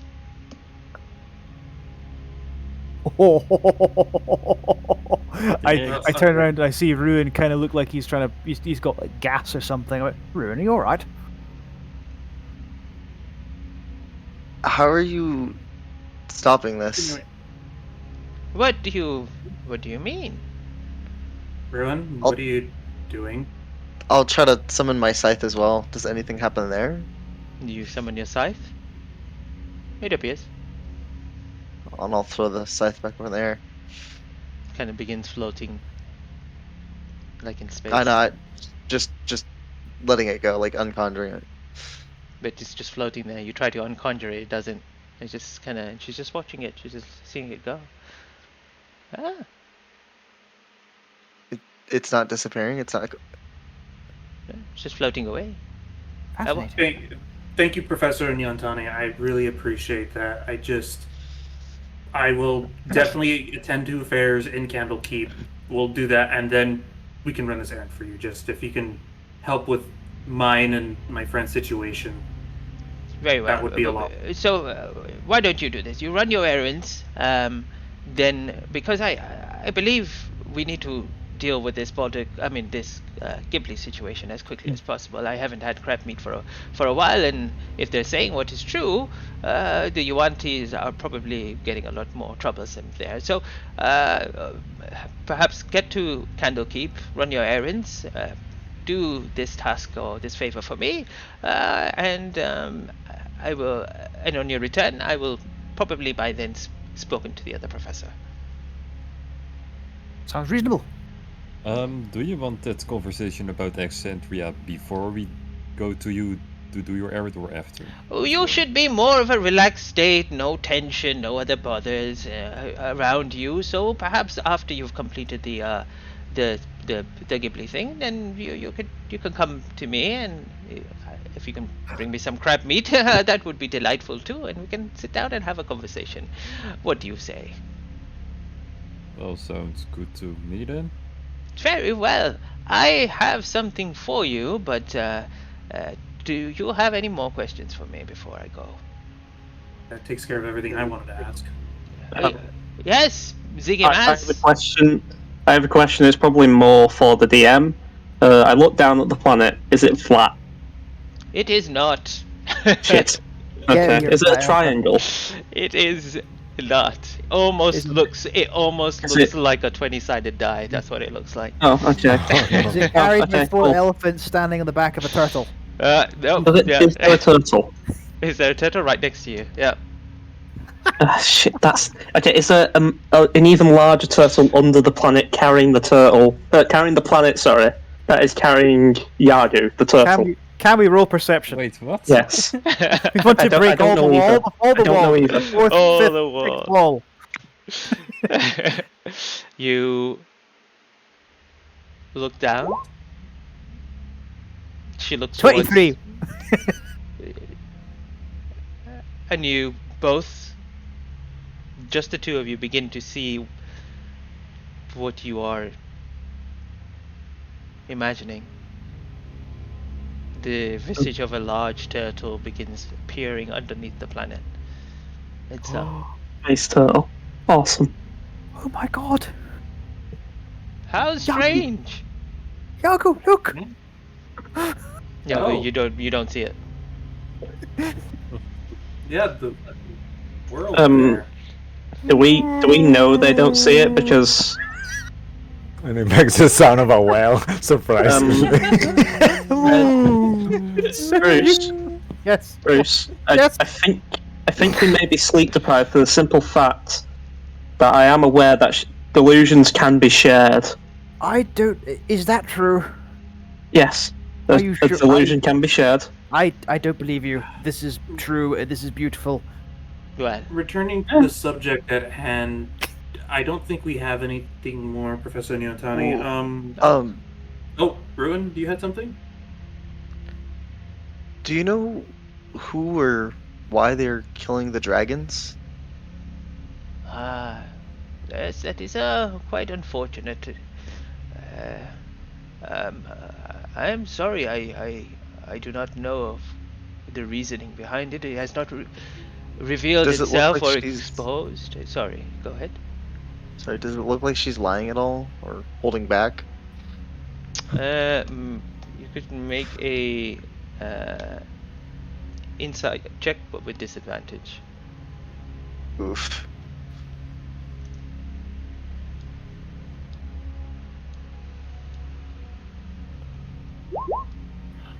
Yep. Yeah, she seems sincere. She seems like she's telling you. She doesn't have the information. Well, why don't you return to Candlekeep? Perhaps we can discuss more then as well about this if I have more information for you then. Very unfortunate. Anyway, I think that time is up.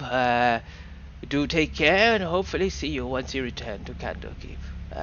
Have a good rest and sweet Thank you. dreams. And as she says that, you see her disappear, and you all just immediately eyes just open up, and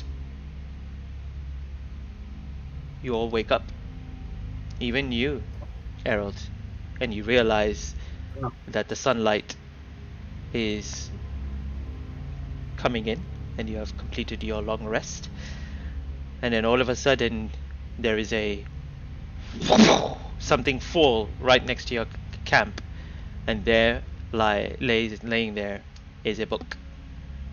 Errol's gonna pick it up immediately. Take a look at it. All While right. he's reading that, Bruce goes to Ziggy and says, "Maz, Yes.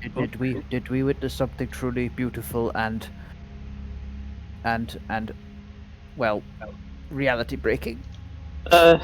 Maybe, but well, it's kind of a given with our life. Hold me, Harold is please. gonna And he be gives you a reading bit. He through the just book. brings you Okay. for a hug. Okay. I test this. He I had to squeezes test harder. this. I had Okay. to test that. I had to test this more. I can help.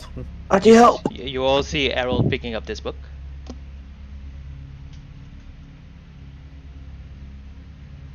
Book of Cylinders.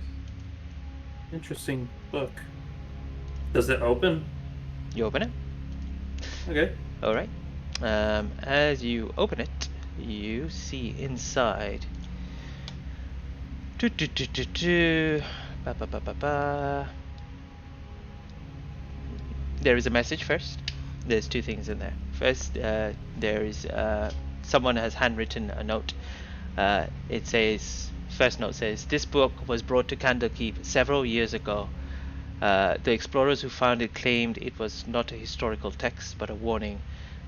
My superiors have... no, that's it. That was it.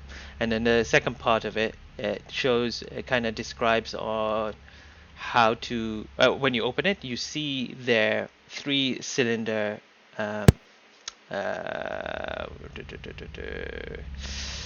what are they called? Three carved hollow wooden cylinders in a kind of linen bag of dry clay, artfully decorated with a drop, and it has dry clay in a bag as well. There's a note: wet the clay and roll the wooden cylinders on it to reveal the information. Harold is going to do that, I guess. Kind of weirded out. Okay. As you begin rolling the first one out, it leaves an impression of the clay immediately, and it is in Dwarvish script, combined with some sort of simple pictographs that tell a tale of the frog folk and the serpent folk. The first cylinder shows and explains how the Gripply became skilled at harvesting giant crabs, which are loaded onto seagoing vessels and taken away while the frogfolk celebrated their newly earned wealth. As that one, you finish reading that, you roll on to the second one. I cannot read this. Bruce, I need help. Oh, with reading? Yeah. Me? Yeah. I'll I don't try. know this language. Oh, I see. Oh, I'll have a go then. He turns. He's still got Maz and like his head and look at this. Maz, I might need your help here. Just let go of me. I detest this yet again. I'm terribly sorry. He lets you go. Thank you. Thank you. Thank you. Alright. Mm. 1 second. Wisdom check.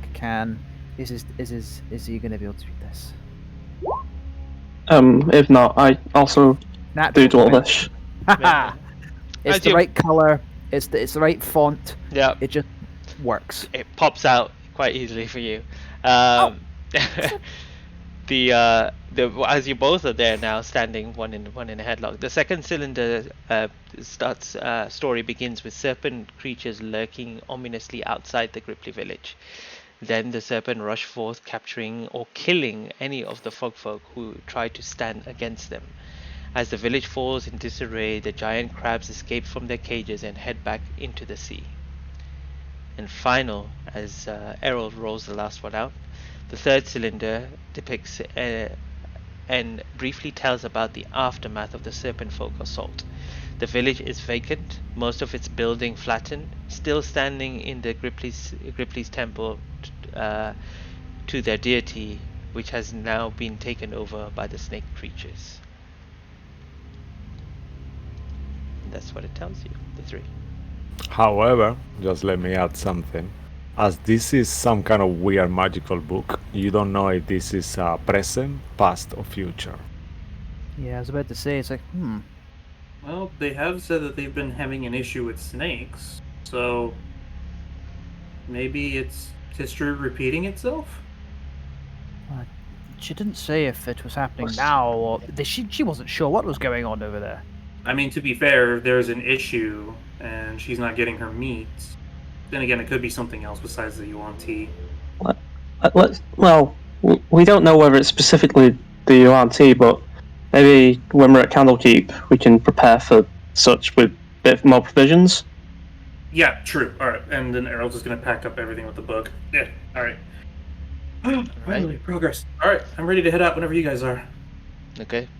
And as you pack your things and begin your journey back to Candlekeep, we will pick up once you arrive at Candlekeep after the break. So don't go anywhere. This is gonna get real wild real quick. Even wilder than finding out about the existence of a giant celestial turtle. Of course. Mr. Turtle. Don't go to it. See you in a bit. Bye. Take care.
And we are live. Hello! Welcome back. Thank you for continuing to watch this if you're watching it not live.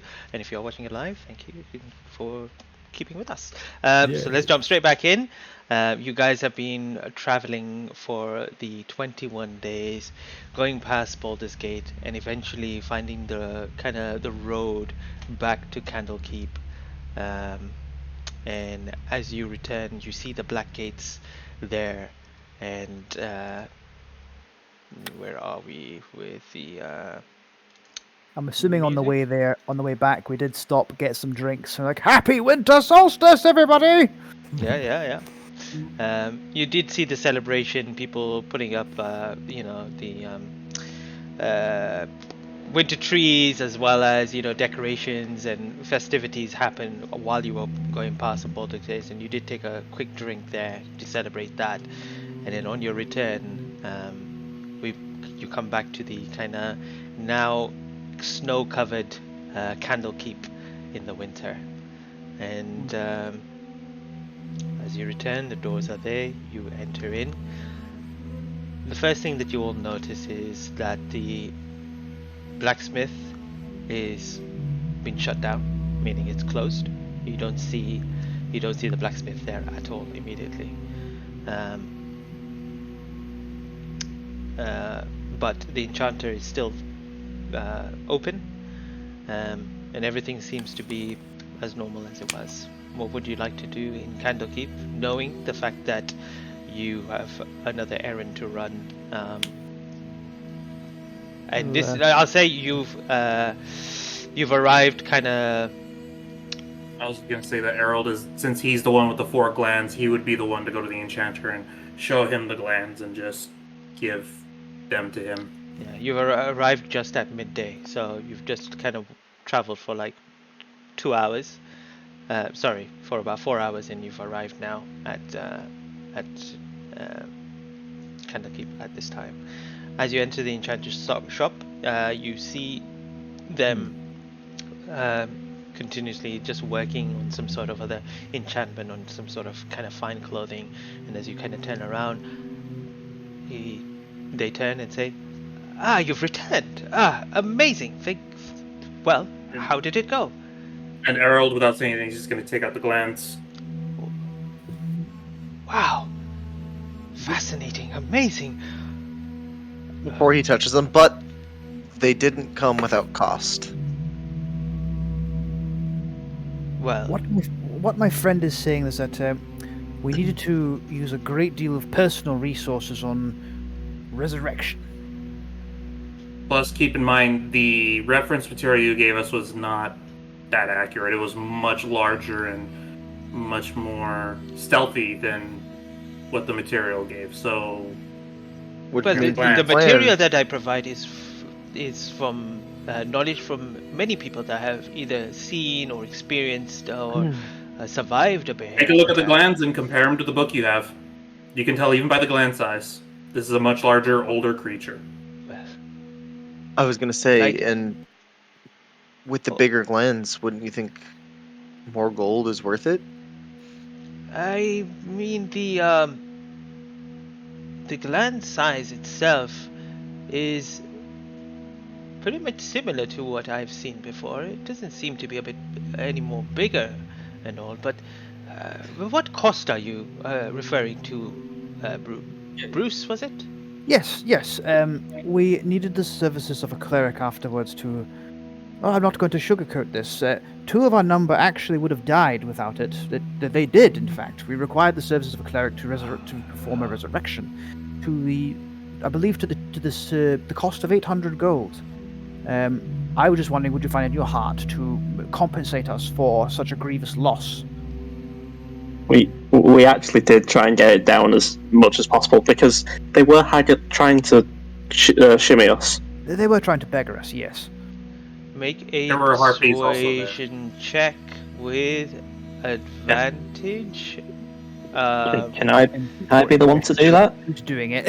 You have Bardic inspiration. Well, No, I mean- I'll say yes if you can add more to it now. Right. Okay, I mean, I'll say, they obviously were trying to downplay it as much as possible. They tried to make us do it for about 1,500 gold or something like that. We told them that's bollocks. We know it costs around 500, and they agreed to do 800. And begrudgingly, we accepted it because we like to keep this party's numbers intact. I mean, So it was a good choice that you did. Normally, it's service fees that they take these temples and clerics. Not that I've experienced their works of myself, but yeah, go ahead, make a persuasion check with. okay, I put with guidance on 'em? advantage. Yeah. One sec. Let me roll that. So that's a plus 11 persuasion check with advantage and the guidance. You never know. That's a dirty 20 because I rolled a 9. Come on, Plus? four. A 4, so that's 24. A dirty 24. I mean, I only have the amount as we get in terms of a budget, in terms of the materials that we kind of use. I understand that you would probably need. I'm in the deepest sympathy, and also understand the situation. I did tell you it was going to be a difficult, but I didn't realize it would lead to death. I am very sorry to. But I will never give you anything like that ever again. I promise you. Maybe a favor in return then? Well, I was thinking perhaps I could enchant one of your weapons.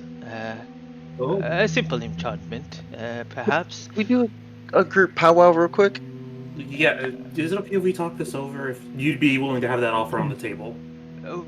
Well, the enchantment itself would only.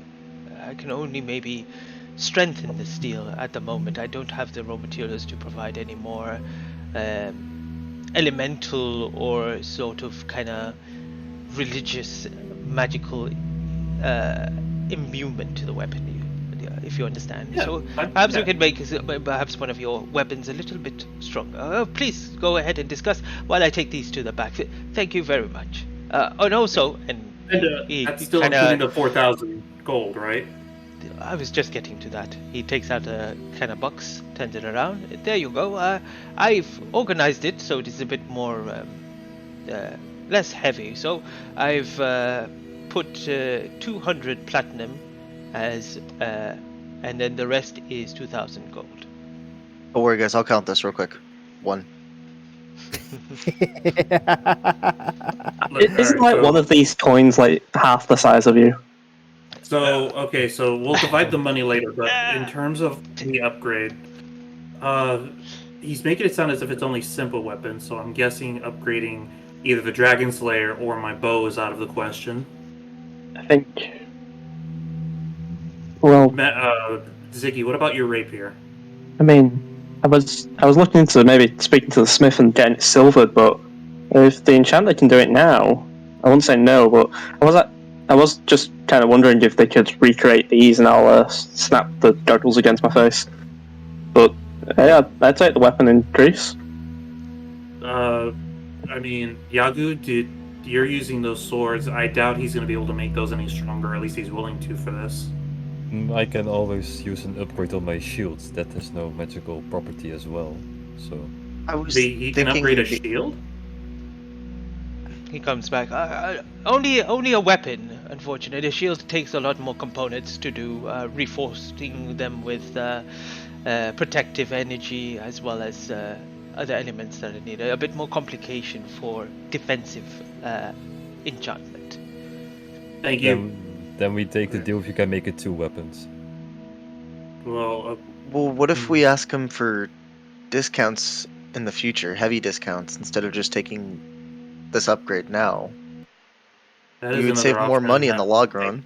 Well, that might benefit all of us as opposed to one of us. Well, you must listen, chaps. He already does discounts for us. The more we give him our patronage, residual stuff from jobs he does contributes to easier jobs. So the more we use the enchanter, the greater the discount. So that's already a What deal has in he place. discounted for us already, though, Bruce? Is he just ripping you off? The first item we took to him was my sword. Anything after that would have been done at a discount. He has not been ripping us off. He's an honest man. But has he discounted anything since after your sword? Yes, he has. What was that? Well, who has also used the enchanter's services? I've technically bought fire and ice arrows from him. Also, you cast a mending spell through the enchanter with a discount. So I'm just saying, I think I don't think we're getting something twice, basically. an increase in discounts could. Yeah. It's based on the residue he has left from his enchantments. And the fact that we haven't pissed him off yet. He returns I back, assume. and as he kind of, have you yet to decide what weapon you want me to enchant? Please let me know. I am truly sorry if the task was too. I'm sure it too difficult. Perhaps I will offer these jobs to other. Whoa! It wasn't that difficult. But you said It's there just were 2 deaths. we were prepared for less death than the death that it was entailed. However, we had still planned for death. The druid you sent to us helped with some of the death. But why wouldn't? Barry helped. I'm so glad. I'll let him know Yes. that you've actually arrived back at Candlekeep. He was It's quite just- worried about Good you chap. and Good chap. wanted to. He said he's almost north to Icewind Dale. Good. So Very nice. But yes, there was death that he helped with, but then it came to a situation where he couldn't help with the rest of the death. well, why don't I do this for you then? Why don't you decide a weapon, and if there's any specific enchantment that you would like with your weapons, you let me know. And perhaps I will let you know what ingredients and where to find these ingredients. It may require even further traveling and maybe acquiring Actually, materials from different agreed. creatures or plants or even maybe sometimes things that may not even be within this plane itself. But if you're willing to, I can do that for you. You've clearly showed so much courage and of bringing this back. You have shown us a great deal of compassion as well, understanding our point of view. It would have been very easy for you to say, no, you had a job and that was it, and move on. I'd like to thank you very much. You're welcome. I like our business approach and how we are dealing with this, and but please do tell me if you decide not to do, and I will try to get another party to do my other jobs if you are not interested in it. Oh, well, always ask us. I can only ask. Worst we say is no. So anyway, a weapon. 2 weapons, I believe, are on the docket. Your rapier, he points to Maz, and your warhammer, he points to Yagu. I also have Neither a silver I don't- short sword that could also be strengthened. I was Don't only you- meaning their weapons because you use your bow primarily. That was all. That's true. I will ask, have you heard of have you heard of mind blades? The mind blade. I've heard they're head killing. I've heard they're made by creatures, psychic creatures. And Psionics? yes, I know they do specifically more psychic damage. Or could you possibly make one of those in the future? Mind blades. He kind of thinks about it. It's just out of game. It is a psychic. It's specifically a mind flayer blade, but you kind of need a mind flayer to make you attuned to it. I was wondering if we could work around that by making Cool. one. Could I make an intrusion yeah, quickly? Sure. Go ahead. Could you actually tell us the story in and out of character of how Mas found out about this thing?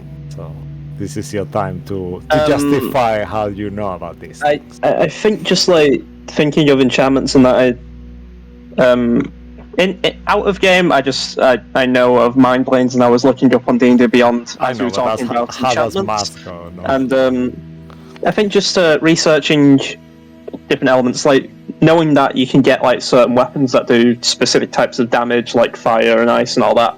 I think probably it's just assuming that something that does extra damage to the brain. That makes sense. All right. I guess you will hear a tiny whisper at some point, like while you are saying this weapon, you go, your creature, your friend inside, kind of like coughs in an unusual way. That's odd.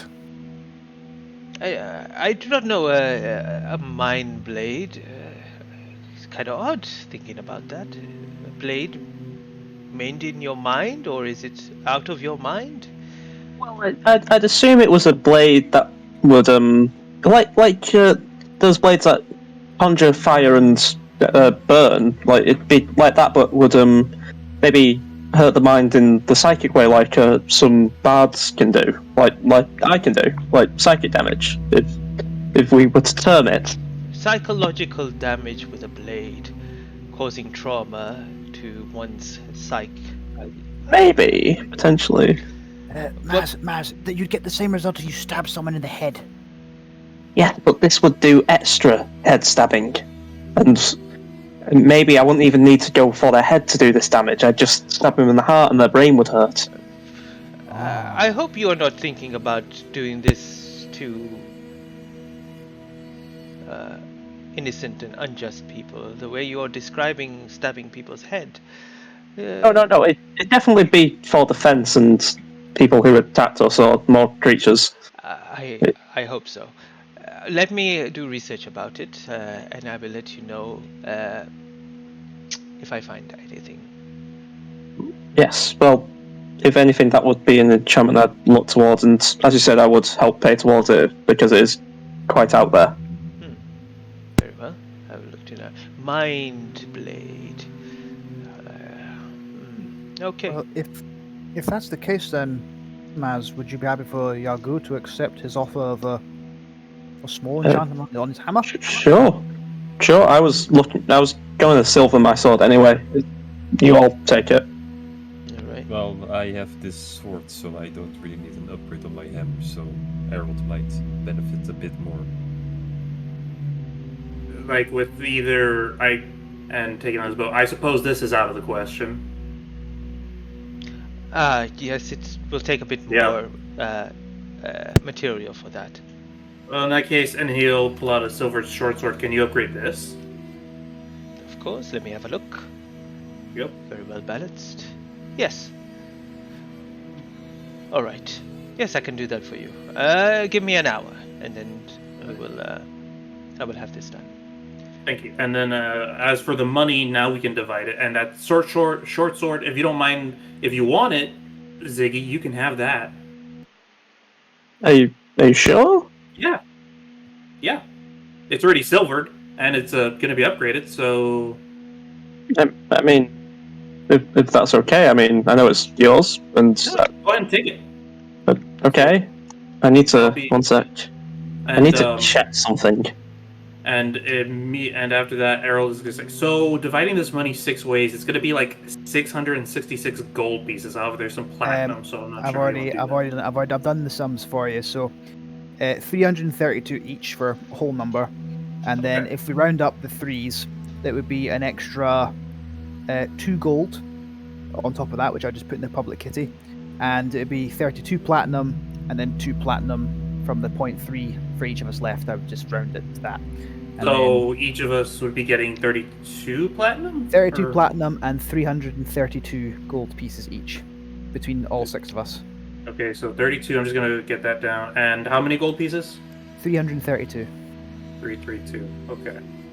After an hour passes, he brings back the short sword, now with this kind of even more pristine, sharpened kind of look, and as you kind of, he even feels much lighter as well.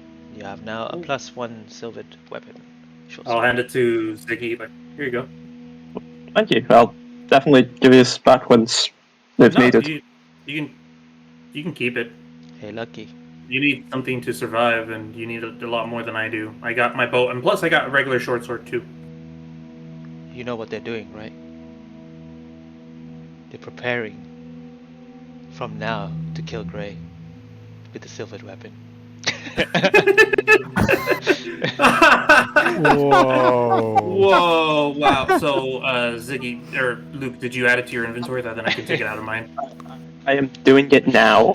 Which, sorry, just one quick second. Which weapon was it? It was a short sword that is Short silvered. sword, yeah, okay. Yeah. Yes. That's It's a Grey plus- sword. it's a Grey had a plus short one. sword. It's a +1. Keep that in mind. Yes. Grey had a +1 short sword. Okay, cool.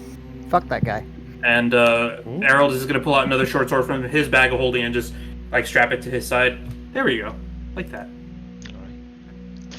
So we'll put in a portion of our gold into the kitty.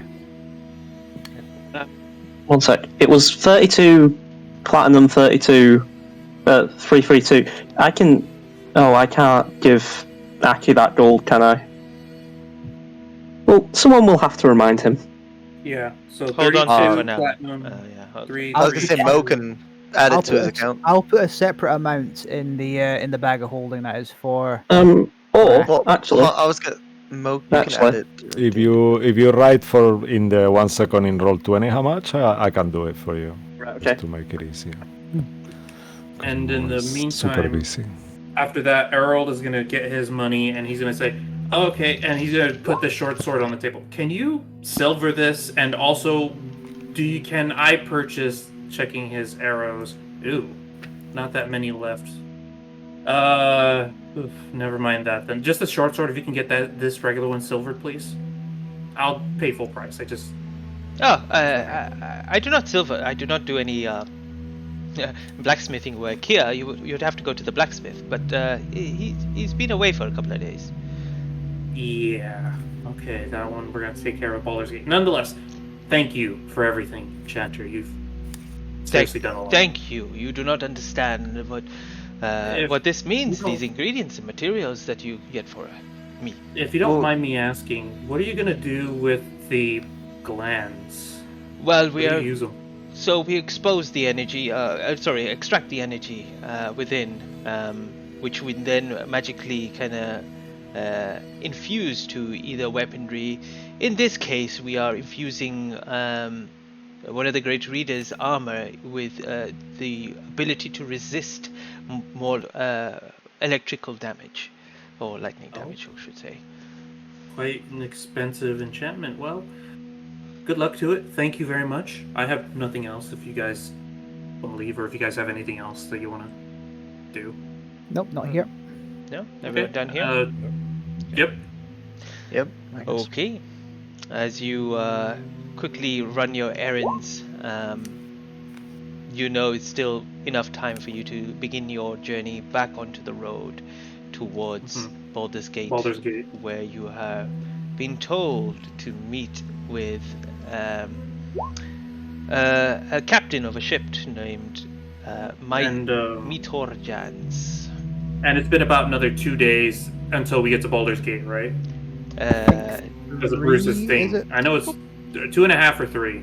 I'm checking now. I think it's 2.5. I think it's 5 days there, 5 days back normally. Yeah, it's normally 5, but you didn't have the ability with the elk before. Yeah, that's right. Yeah. So 2.5 days. Okay. Okay, so are we able to talk to the smith, and then a suggestion, Bruce, as we leave the channel, Ruin, do you wish to speak to the smith? Would you like us to accompany you? Would you wish to talk to the man yourself? I think I'll just talk to him alone. But real quick, could I get the platinum and the rings that we got from their place? Yeah, sure. Ziggy? Here it is. Here's the platinum. I give you 25 platinum as well. No, it's fine. Ziggy, hold on to this for me, and I'll give him my half of the 32 platinum. I know it's not 50 platinum, but Okay. Yeah. What are you? Right. Well, just Ruin. Offer him his family's money and valuables. At very least, offer. Yeah. I'm going to go and see a man about a horse, since we lost one of our carriage horses. All right. You easily find somewhere a stable hand to get you another horse. It will run you. Yeah, you see Alaray there, as usual. Alaray? Alaray, yeah. I'll write it down. I've forgotten who's Alaray again. Alaray. It's just he was heavily infatuated with Dorothy at some point. Right. Yes. I he was. For speaks some reason, like, I was thinking of one of the those hags' names.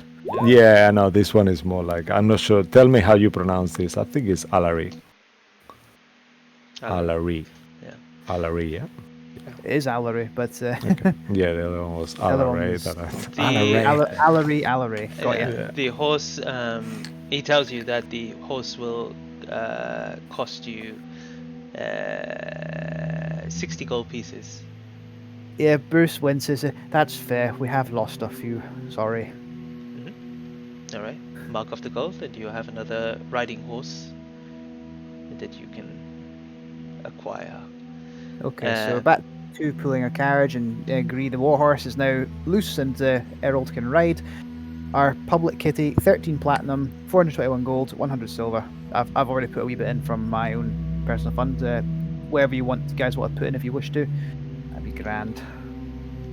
But we'll do that in a bit. Got stuff to do. All right. Ruin, as you get close to the blacksmith, you see a kind of similar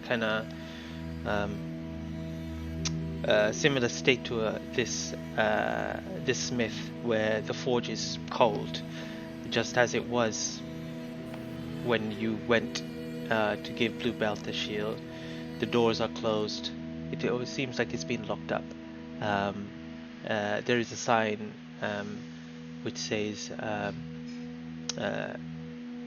away on personal matters.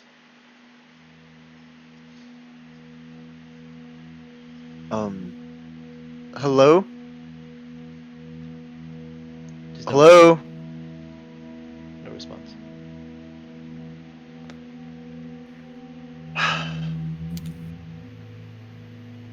I've got go ahead. You use the mirror to. Oh, do I have the mirror? You do now. Oh, I have the mirror. I'll pull out the mirror and hello, it's Ruin. I'm at your shop. I have belongings to deliver to you. Please come meet me. And that's it. You hear a message back immediately. Well, I'm on the road. I've got one of the readers to teleport me to Neverwinter. I wanted to see it for myself. I will let you know once I'm there. I'll see you at Candlekeep once I return. There was this kind of sad but determined voice.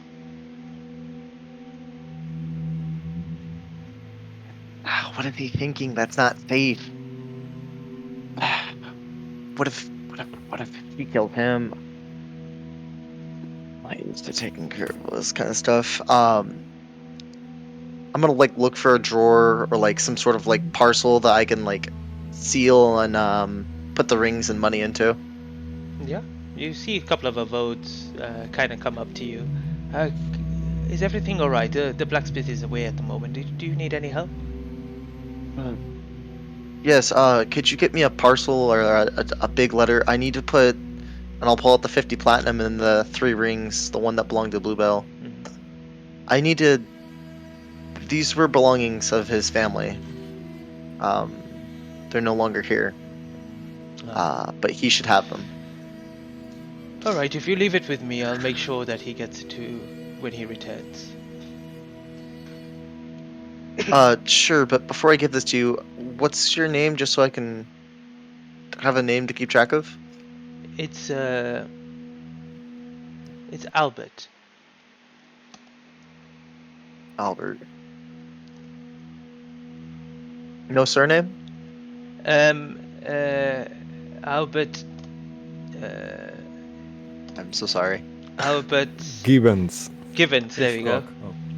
It's if it's okay. All right, Albert. Don't lose these. Oh, if they're safe, And I'll we'll make sure they get to them. give this to him. All right. Okay. All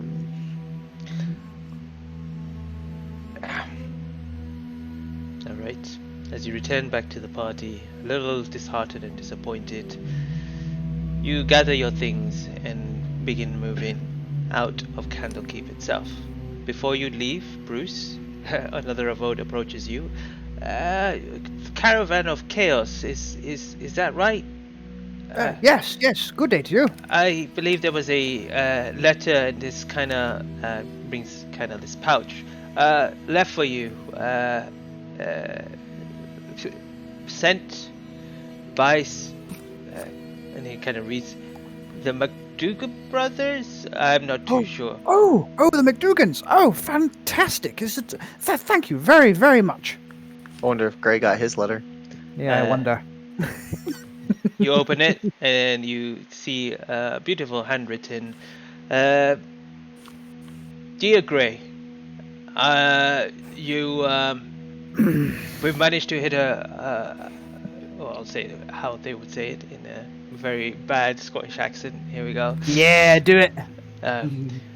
We've hit the mother lode.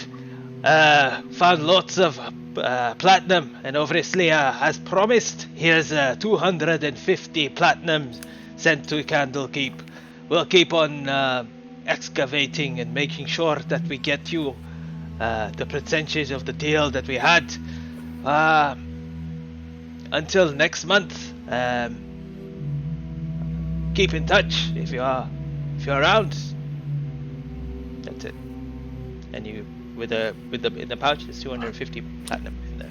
Okay. Mo, was the DC? I'm trying to remember. I remember we talked about this. 15. I need to do a wisdom save here. Yeah, I think it was 15. Yeah. Okay. Gibberish. I mean, there's the mention of Grey. It kind of blindsided him. That's the wisdom save. I'm assuming the Avode is helping him read it. Mm-hmm. I was gonna say, can I read the letter? Bruce? The Avode's there. Everyone's there watching him. Their letter being read. You see the eyes glaze for just a second. Since I failed the wisdom save here. Yeah, what is it? Bruce. Oh. Hey, friend. Yeah, listen, Avode, I don't know your name, but, I don't care. If you could send a letter back to the fine gentleman who sent this, tell them it's to be addressed to, well, not this guy. He's not part of the caravan anymore. Yeah. Oh, I could do that. Yeah, sure. No worries. Either Bruce Moonbear or Aki Flammacaster. Most. One of the Why one or not the other. Why not the Cox? They want a single name to address it to. Also, why would you address it to that, ever? Why wouldn't you? Yeah. Thank you, Harold. Finally, we agree on something. Anyway, so this platinum, it's all going to the storage, I'm guessing? I was gonna put in the kitty if you're. Well, I was actually gonna ask if I could get my half of that. Sure. 250 divided by 6. It's like I've already worked it out. Oh, It's 41 platinum with 4 left over. all right. If all 6 of us take it. Okay, I mean, I'm not so going to say no. So 41 for Aki, more. Yes. Okay. Oh, And then Ziggy's 4 rich left now. over. what's 0.4 I am. times 6? Two Almost and a half. 100 platinum on you. 2 platinum and That's almost. Sorry, Oh, it's shoot. 41 platinum to each party, plus 4 platinum. Plus, I'm holding 50 platinum as well. Or no, I'm not holding the 50 platinum. I give that away. I'm not going to say how much gold I have, or platinum I have. I will put my 41 platinum into the bag of holding. That's probably fair. You know what, I'll do the same. 50, I wonder if 95. Is anyone else keeping their platinum or keeping everything on hand, or are they contributing anything to the public kitty? Even just a portion is fine, if you want I'll contribute 3 platinum to the kitty. to. Sure thing. So that's 98. I just gave 41 platinum to the kid, and you're only giving 3. How great? How? Okay, fine. Wow. I'll give 4. That's fine. Okay. I really want to go talk to goddammit. the enchanter now. When I 102. So wait, so how much gold is that for 70 platinum? That's about 700 gold. Damn. Yeah. So Yeah. the kitty currently 102 platinum, 421 gold, 100 silver. I have 400. Oh, that's a question for the DMs. Do we ignore coin weight, or? Yeah, that's fine. Okay, Yeah. cool. 410. Alright. If all the money split is done, you begin exiting Candlekeep and heading towards Baldur Gate, where you've decided to help with this favor and see what the Gripply problem is. And as you do, you take out the horse, and after 2.5 days of travel, you end up at Baldur's Gate once again. The festivities kind of dying down now. Still the kind of all the decorations still around. Still drunken people drinking away and vomiting, and you know the usual city spiel around.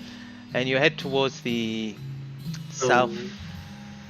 Considering that the smith in Candlekeep wasn't around, is it okay if I just, not gonna haggle price, go to like a blacksmith in Baldur's Gate and just buy 75 arrows? Yes, I think Regular 20, arrows. 20 arrows is one gold, I think. Oh, it is. 80 arrows then, just to make the math easier. So 4 gold. 4 gold? Okay, and I'll just add in the 80 right now. Alright. That first day of travel, Bruce is just at a face with just like a little thundercloud is over his head. That first day he was out Do you wanna stewing. okay. That just everyone would have noticed that. If it is what it is. So if anyone wants to respond, it's absolutely fine, or not. It's all good. Is there anything you want to talk about, Bruce? Really bothered. What is there to talk about, Harold? Is it about Grey? Right on the money, Yagu. Nothing escapes your perception.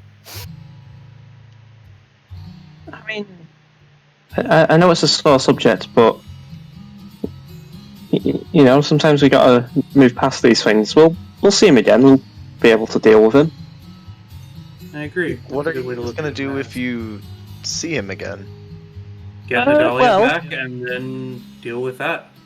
If it's anything like our last encounter, he will knock me out and apparently turn into a bear. But are you really gonna kill your old friend?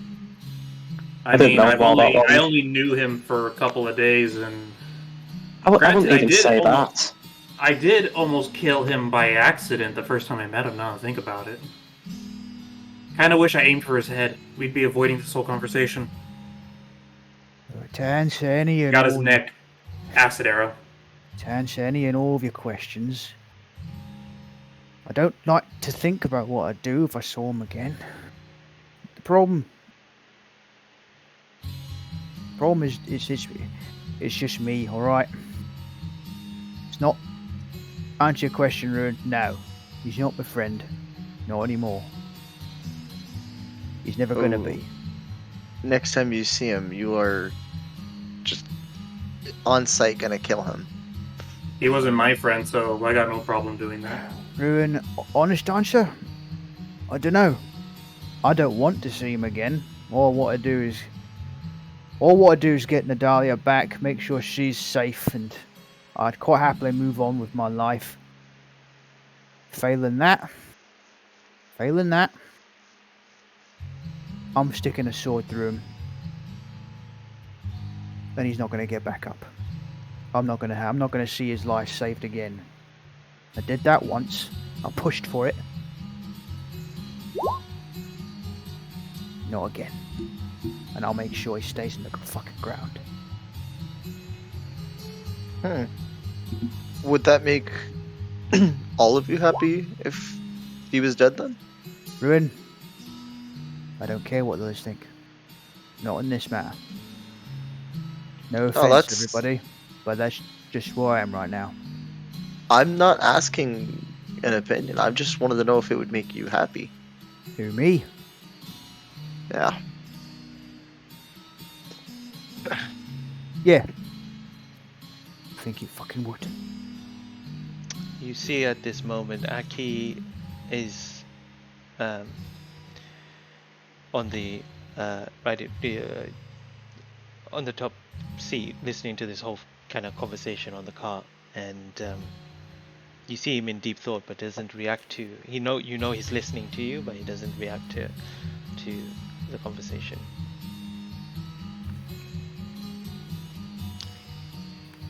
But yeah, so you take from that, Bruce just wants to get Nadalia back, and if he can do that, then he'd be absolutely fine. Failing that is, he'd want him dead. I got you. Ziggy, is it okay if I hold on to this mirror for at least another day or two? I mean, sure, I'm kind of okay with just the party keeping hold of it, really. Oh, okay. In that case, Yeah. could I buy the mirror off of you? I mean, sure, but I'm really okay with just the party holding on to it. I mean, I've kind of passed ownership just into the party. It's just a resource we all have, but I'm not too bothered. Okay. Then I'll hold on to it for now. Then there's a couple things I need to do with it. All right. As you enter Baldur's Gate, sorry, go on, Yago. Yeah, Bruce. Once we enter Baldur's Gate, I might have a way to clear your mind a little bit. You wanted to talk.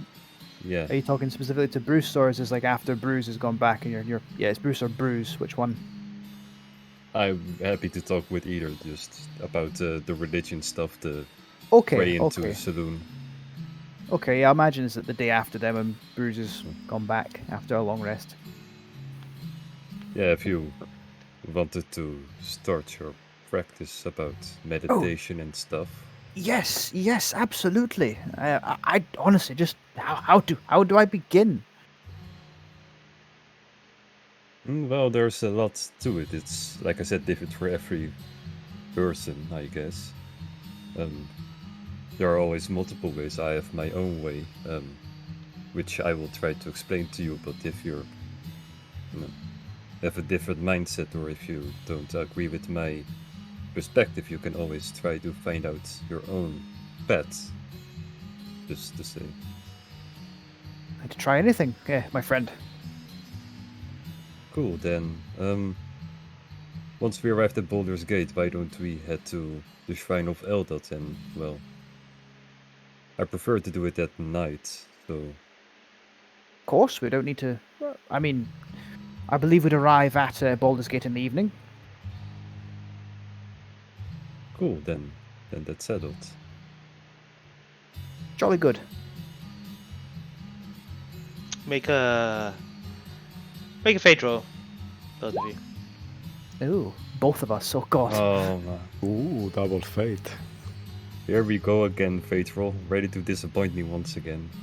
Okay, Mark. Wait. Go. Wait, I'm Guys, gonna say hi, but it's gonna be low, so. I'll Guys. go low. Yes, Yeah. please look. why don't one of you pitch the other option, and it'll be like, I don't know, Jeopardy or something. One of you will get it right at least. Well, Yeah, oh, that's shit, it. That's not wait, how no. it works, right? Yeah, that's not how it works. Because there's 4 I'm gonna go low. You're gonna go possibilities. high. Here we Shit. go. Yeah, sure, I go high. I don't know. 50-50. Yeah, see, it always happens. Oh, well, I'm cursed. I got one. Yeah, okay, sure. Bruce, you know Now you're that switching to low. It did that once, it didn't work. you've been told that the person is waiting for you at Baldur's Gate, and they're expecting you. And this kind of crosses your mind. You don't know what the repercussions are for you not to meet them.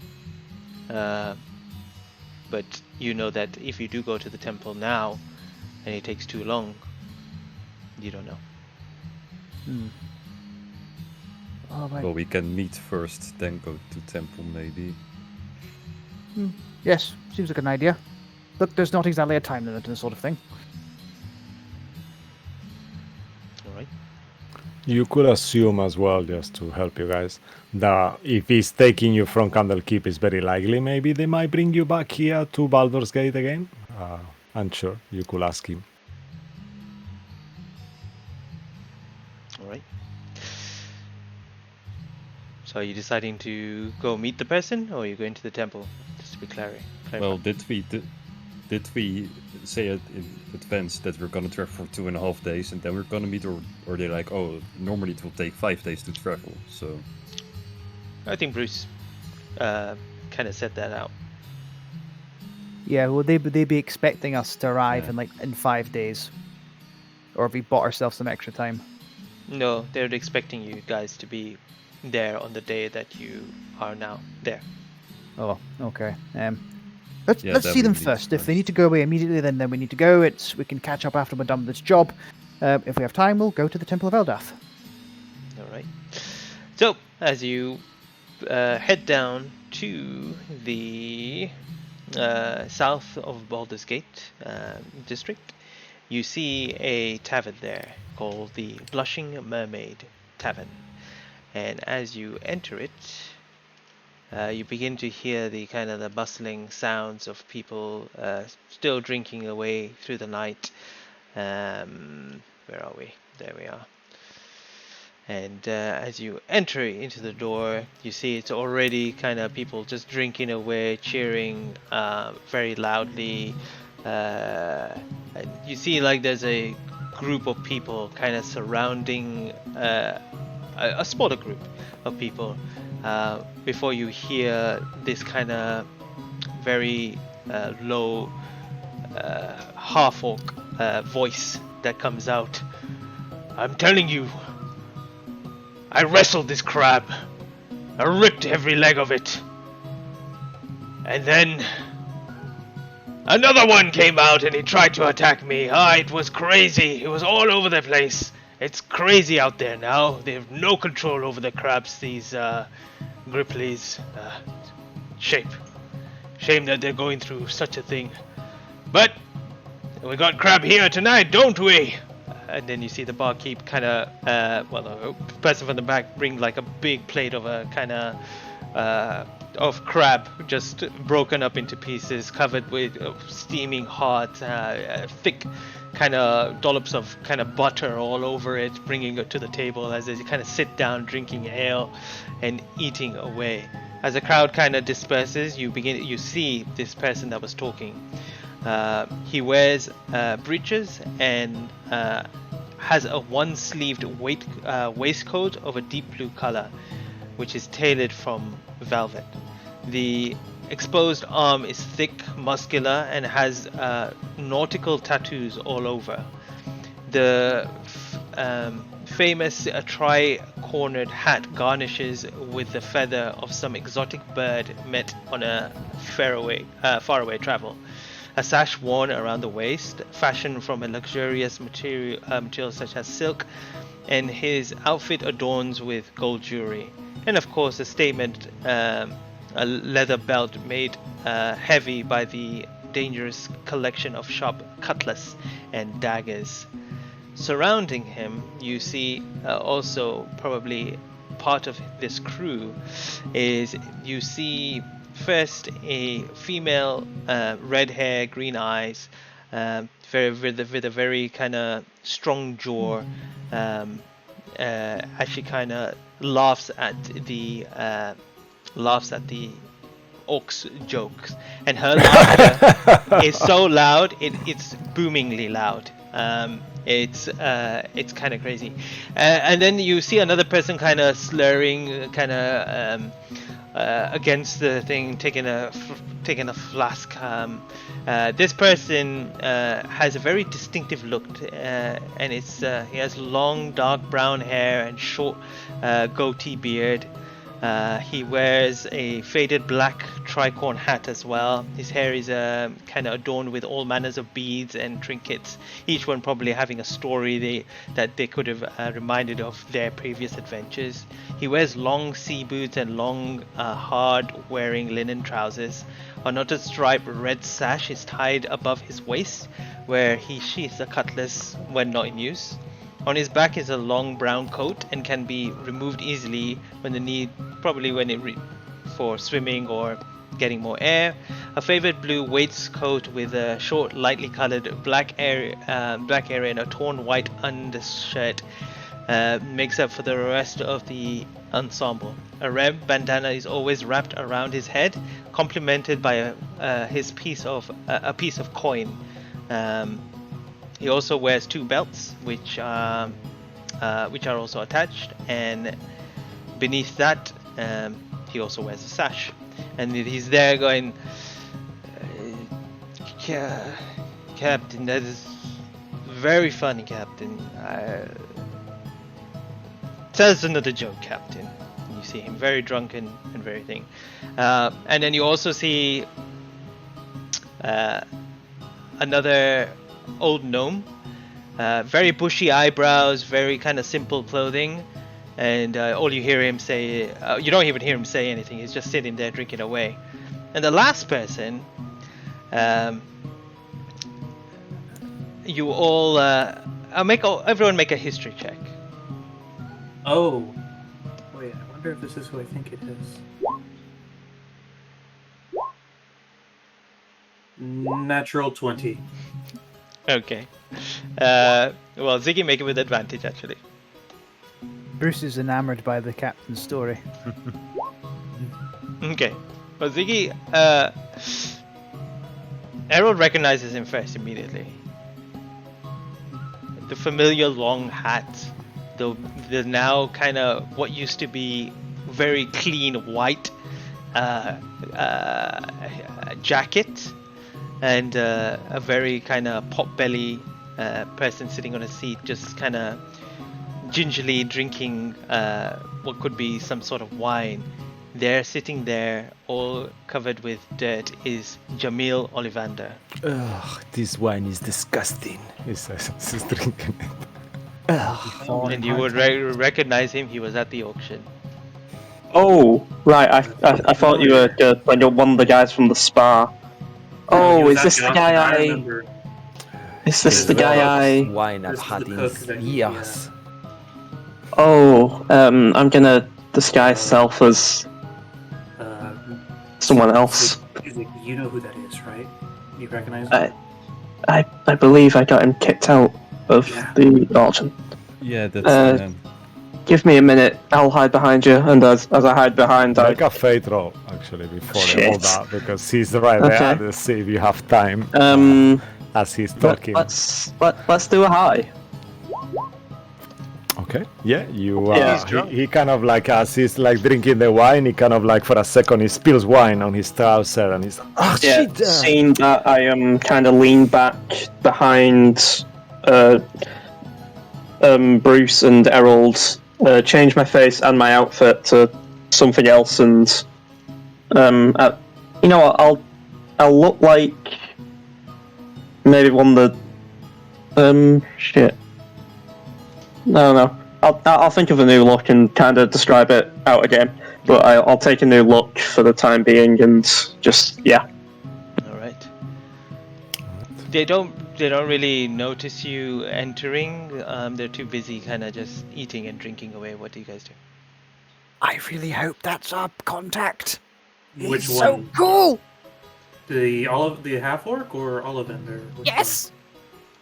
one? Oh, okay. Do you want to go talk to them then? Or you just stick behind you? Bruce goes and takes a seat. He's just kind of listening to the captain's stories. You go sit right next to him. It's more just Like right in front of him. he just sits near enough to hear. He's like, he's just listening to the Oh. stories. Like, he's totally enamored with the stories. I rolled a natural one for history. I was really distracted. Okay. Hello, and I'll just wave to the captain that Bruce is so enamored with. Kind of turns over, looks, and the whole crew begins kind of turning towards you. The Immediately, elf with the green hair is looking at you, the woman says, like quite rudely. That's kind of rude to yes, point out, but true. I can see that. I can see that, Miss Bree.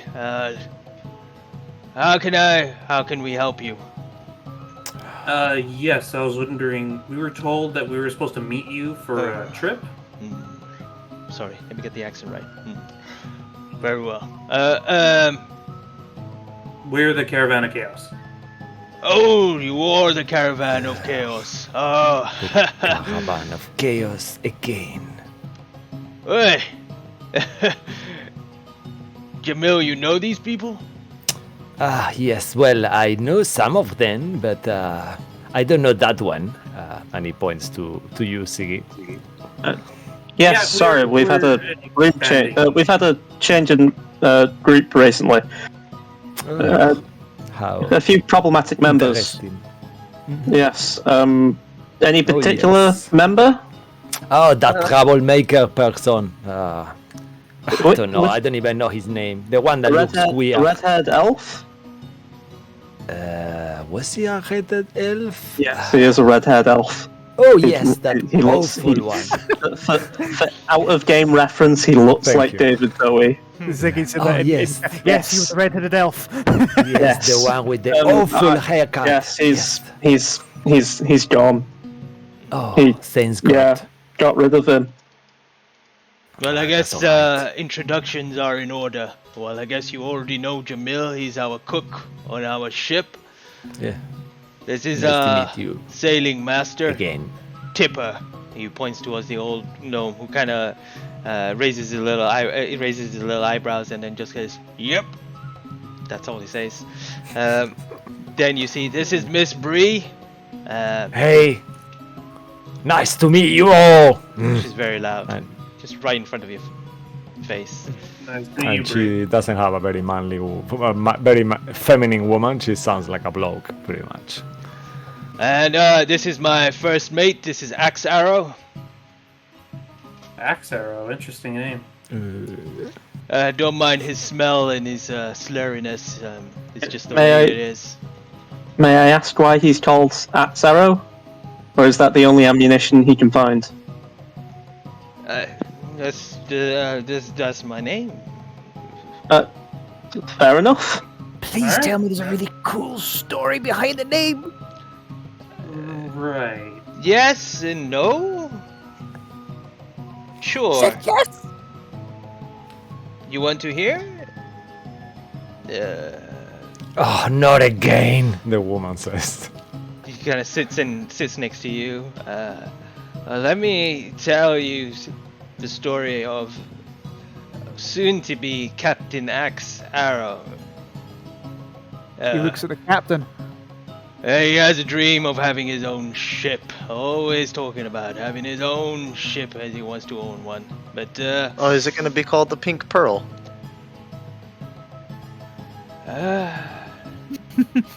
that is such a good name. I think I'll take that from you. I hope you do. Well, that's not what my ship is called. We sail on the dog ear. Like a dog's Dog ear. ear. Yep, Dog ear. The name. that's the one. I don't know if you've seen it. It's a bit dark right now, but we'll take you on there once we begin set sailing. To Right. What's village. the So Wait. when was that? What? Why are you all talking at the same time? We're very Somebody- disorganized. When did you want to take off? And if so, can we come with you, or is there any sort of condition? I thought you were hired to do this, right? We are. Well, Yes, Just we, need to were- know how we much were- you know. we were waiting for you. Now you're We here. were We hired leave. by Kazran Nyantani. Yep.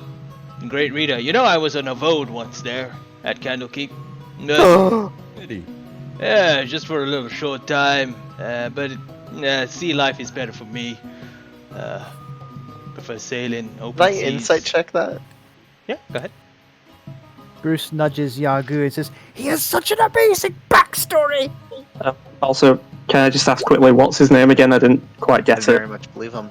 Well, his name Oh, is I'll write it in there for you. Okay. The I'm captain, yeah? rolling.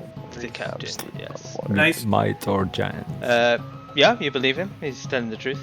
There's nothing. He doesn't seem disearnest at all. And he goes, well, we're supposed to move there a few days ago. It seems like the situation has actually become a bit more dire. Well, I have to go there and it'll take about 7. Let me double check. Let me check. Rolls out a map. Kind of looks onto it. Where are we? Baldur's Gate. There we are. Well, from Baldur's Gate to where the little 3 islands wrap, then he kind of points at it. There, it'll take about 7 days at sea. Be a bit faster, but in the meantime, my name is Errol Emmerfield. Nice to meet you. My dawning compatriot, who's very enamored with your presence, is Bruce Moonbear. and that one's gray. Yes, Gray. That's my name. Yeah. Gray. Gray. Right. Gray. Oh, And then this Gray one, Smith. this one, Standard run-of-the-mill is- human. and this one, pointing at Ruin, is the Angry Inch, as we call him, and this one is Yagu. The Angry Inch. Oh, I like that name. Yep. Yeah, Bruce immediately tears feisty up. one, are you?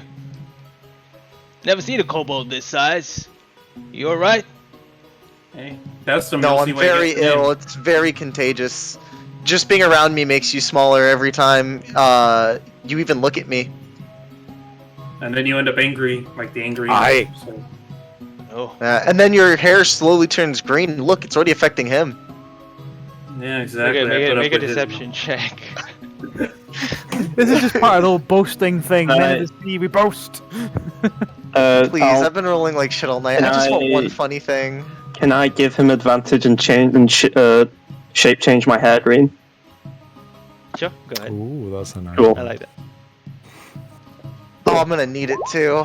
Oh, come on. No, I'm Can- just the absolute worst. Can I also roll deception? Because I have an actual modifier. I mean, you gave him an advantage. I'm sorry, I did not mean that. That's okay. As you do that, he kind of looks. I was more apologising to Lucky. My highest roll today has been an 18, dude. Oh my gosh. He looks at you and then he sees your hair change color. Ah! They all just start laughing. Ah, you'll fit in right in. Don't worry about it, little one. Well, anyway, ship's parked in the back. Shall we head going? Yep. Sounds good. All right. Yes, I haven't And, finished my wine, I'll- then let's I'll go. just go up to the captain and could you do me a small favor? And Harold will hand him 2 gold pieces. Can you keep telling that one to Bruce some good stories, exciting pirate tales? He's really taken with them. Yes. We're not expecting any bad weather, so it'll be nice, open, calm seas straight to the village.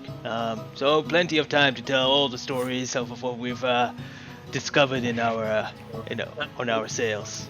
May I'll just I hand him the ask- 2 gold pieces anyway. Here, just take it as a gift. Not much, but just as a welcoming gift. Sure.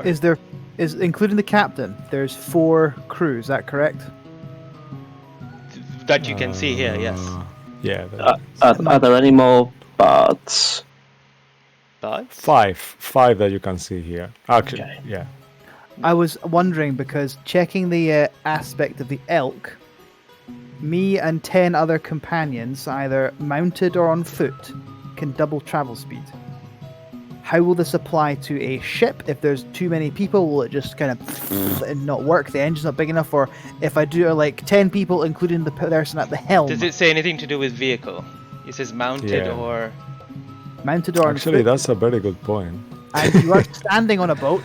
And I was gonna say it's an elk, not a Yeah. dolphin. Jeremy, Might have to think JC, of that. No, I'll describe what happens. So, and then we'll do something. Hold up 1 second.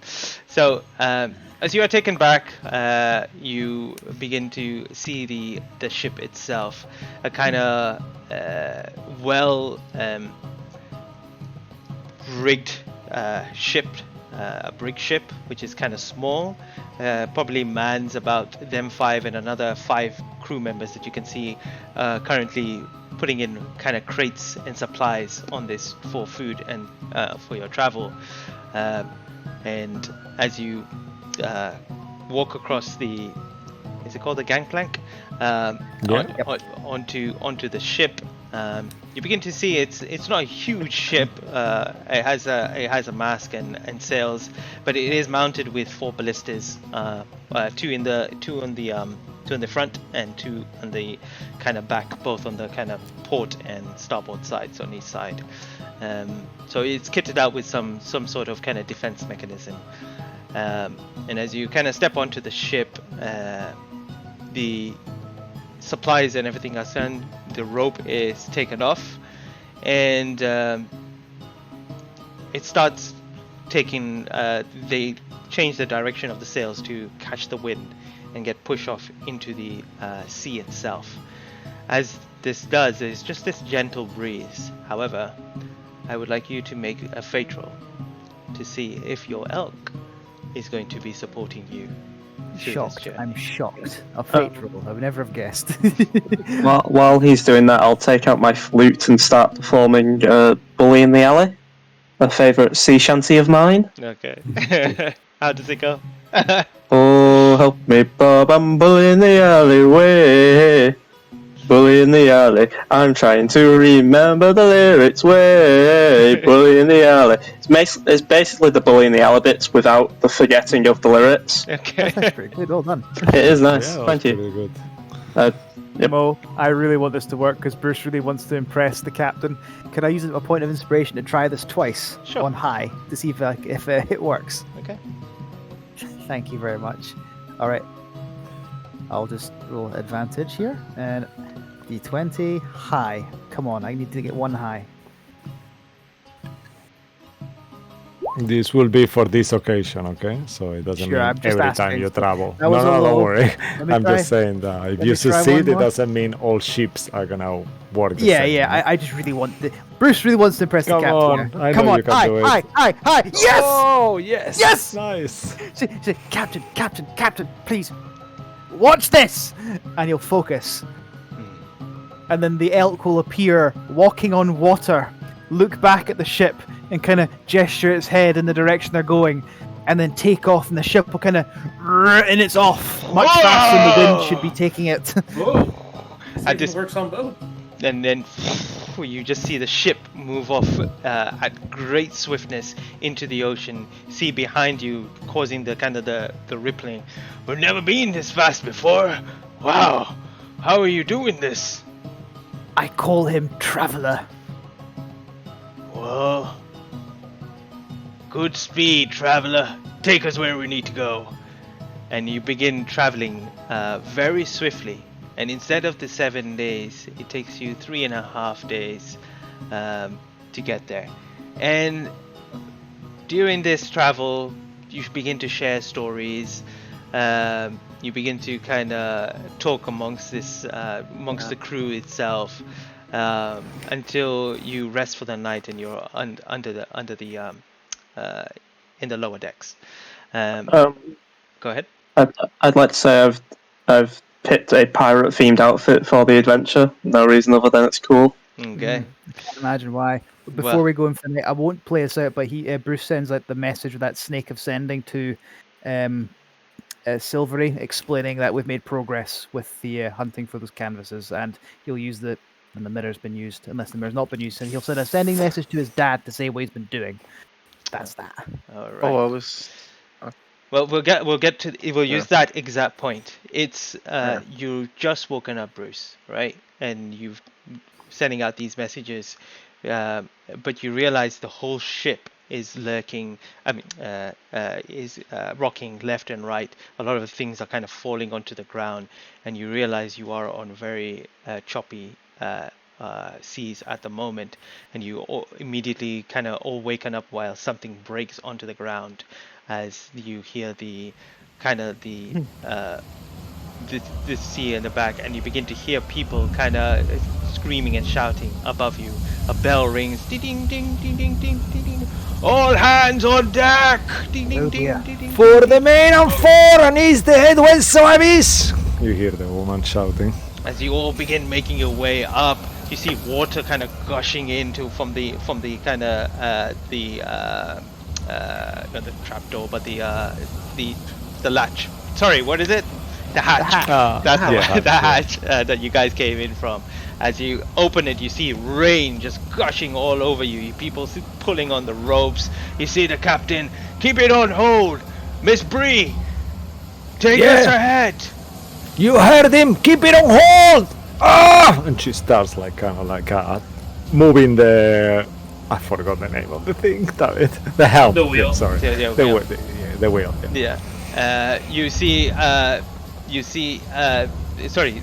The person who's holding the helm is actually the gnome who's on this kind of a stool or like wooden box, and you hear the captain just say, "Tipper, take us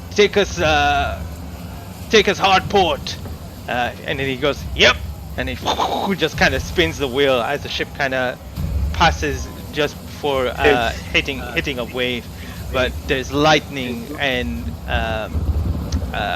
storm happening everywhere. If there are any rocks specifically in our way that are somewhat big enough to shatter or small enough to shatter, I will shatter a few of them to Well- just help us a bit. As you look Is there around, anything we can do to help? Anything at all? you all begin to help and kind of get on board, pulling the ropes. You're looking out for rocks, but you're still in open seas at the moment. You still have you can barely see in the distance some sort of island approaching, but it's still far away. But you hear one of the shipmen say, "Captain!" No, you hear the first arrow say, "Captain, starboard, about a mile away, maybe closer." You see the captain pull out a telescope, spyglass, and extend it. And as he does, "By Mother of God, what is that beast?" And in the distance, when the lightning flashes, you see this kind of creature, a silhouette of a multi-headed creature that kind of has multiple heads, kind of serpent-like, before it dives into the sea and disappears. And as that happens, for a moment, it all goes silent. Oh fuck! It's a kraken. You all kind of just hear the kind of the muffled sounds around you as everything slows down. You begin to just hear the tipper-tapper of rain, and as you all kind of, for a moment, you don't know how much time has passed until just underneath you, the whole ship lurks onto one side as this creature begins wrapping one of its head around the mast and using the other entirety of its body to grasp hold onto the ship. And in front of you, this multi-headed serpent-like creature coiling and about to destroy the ship. And we will pick up next week where we'll see what happens. Hydra.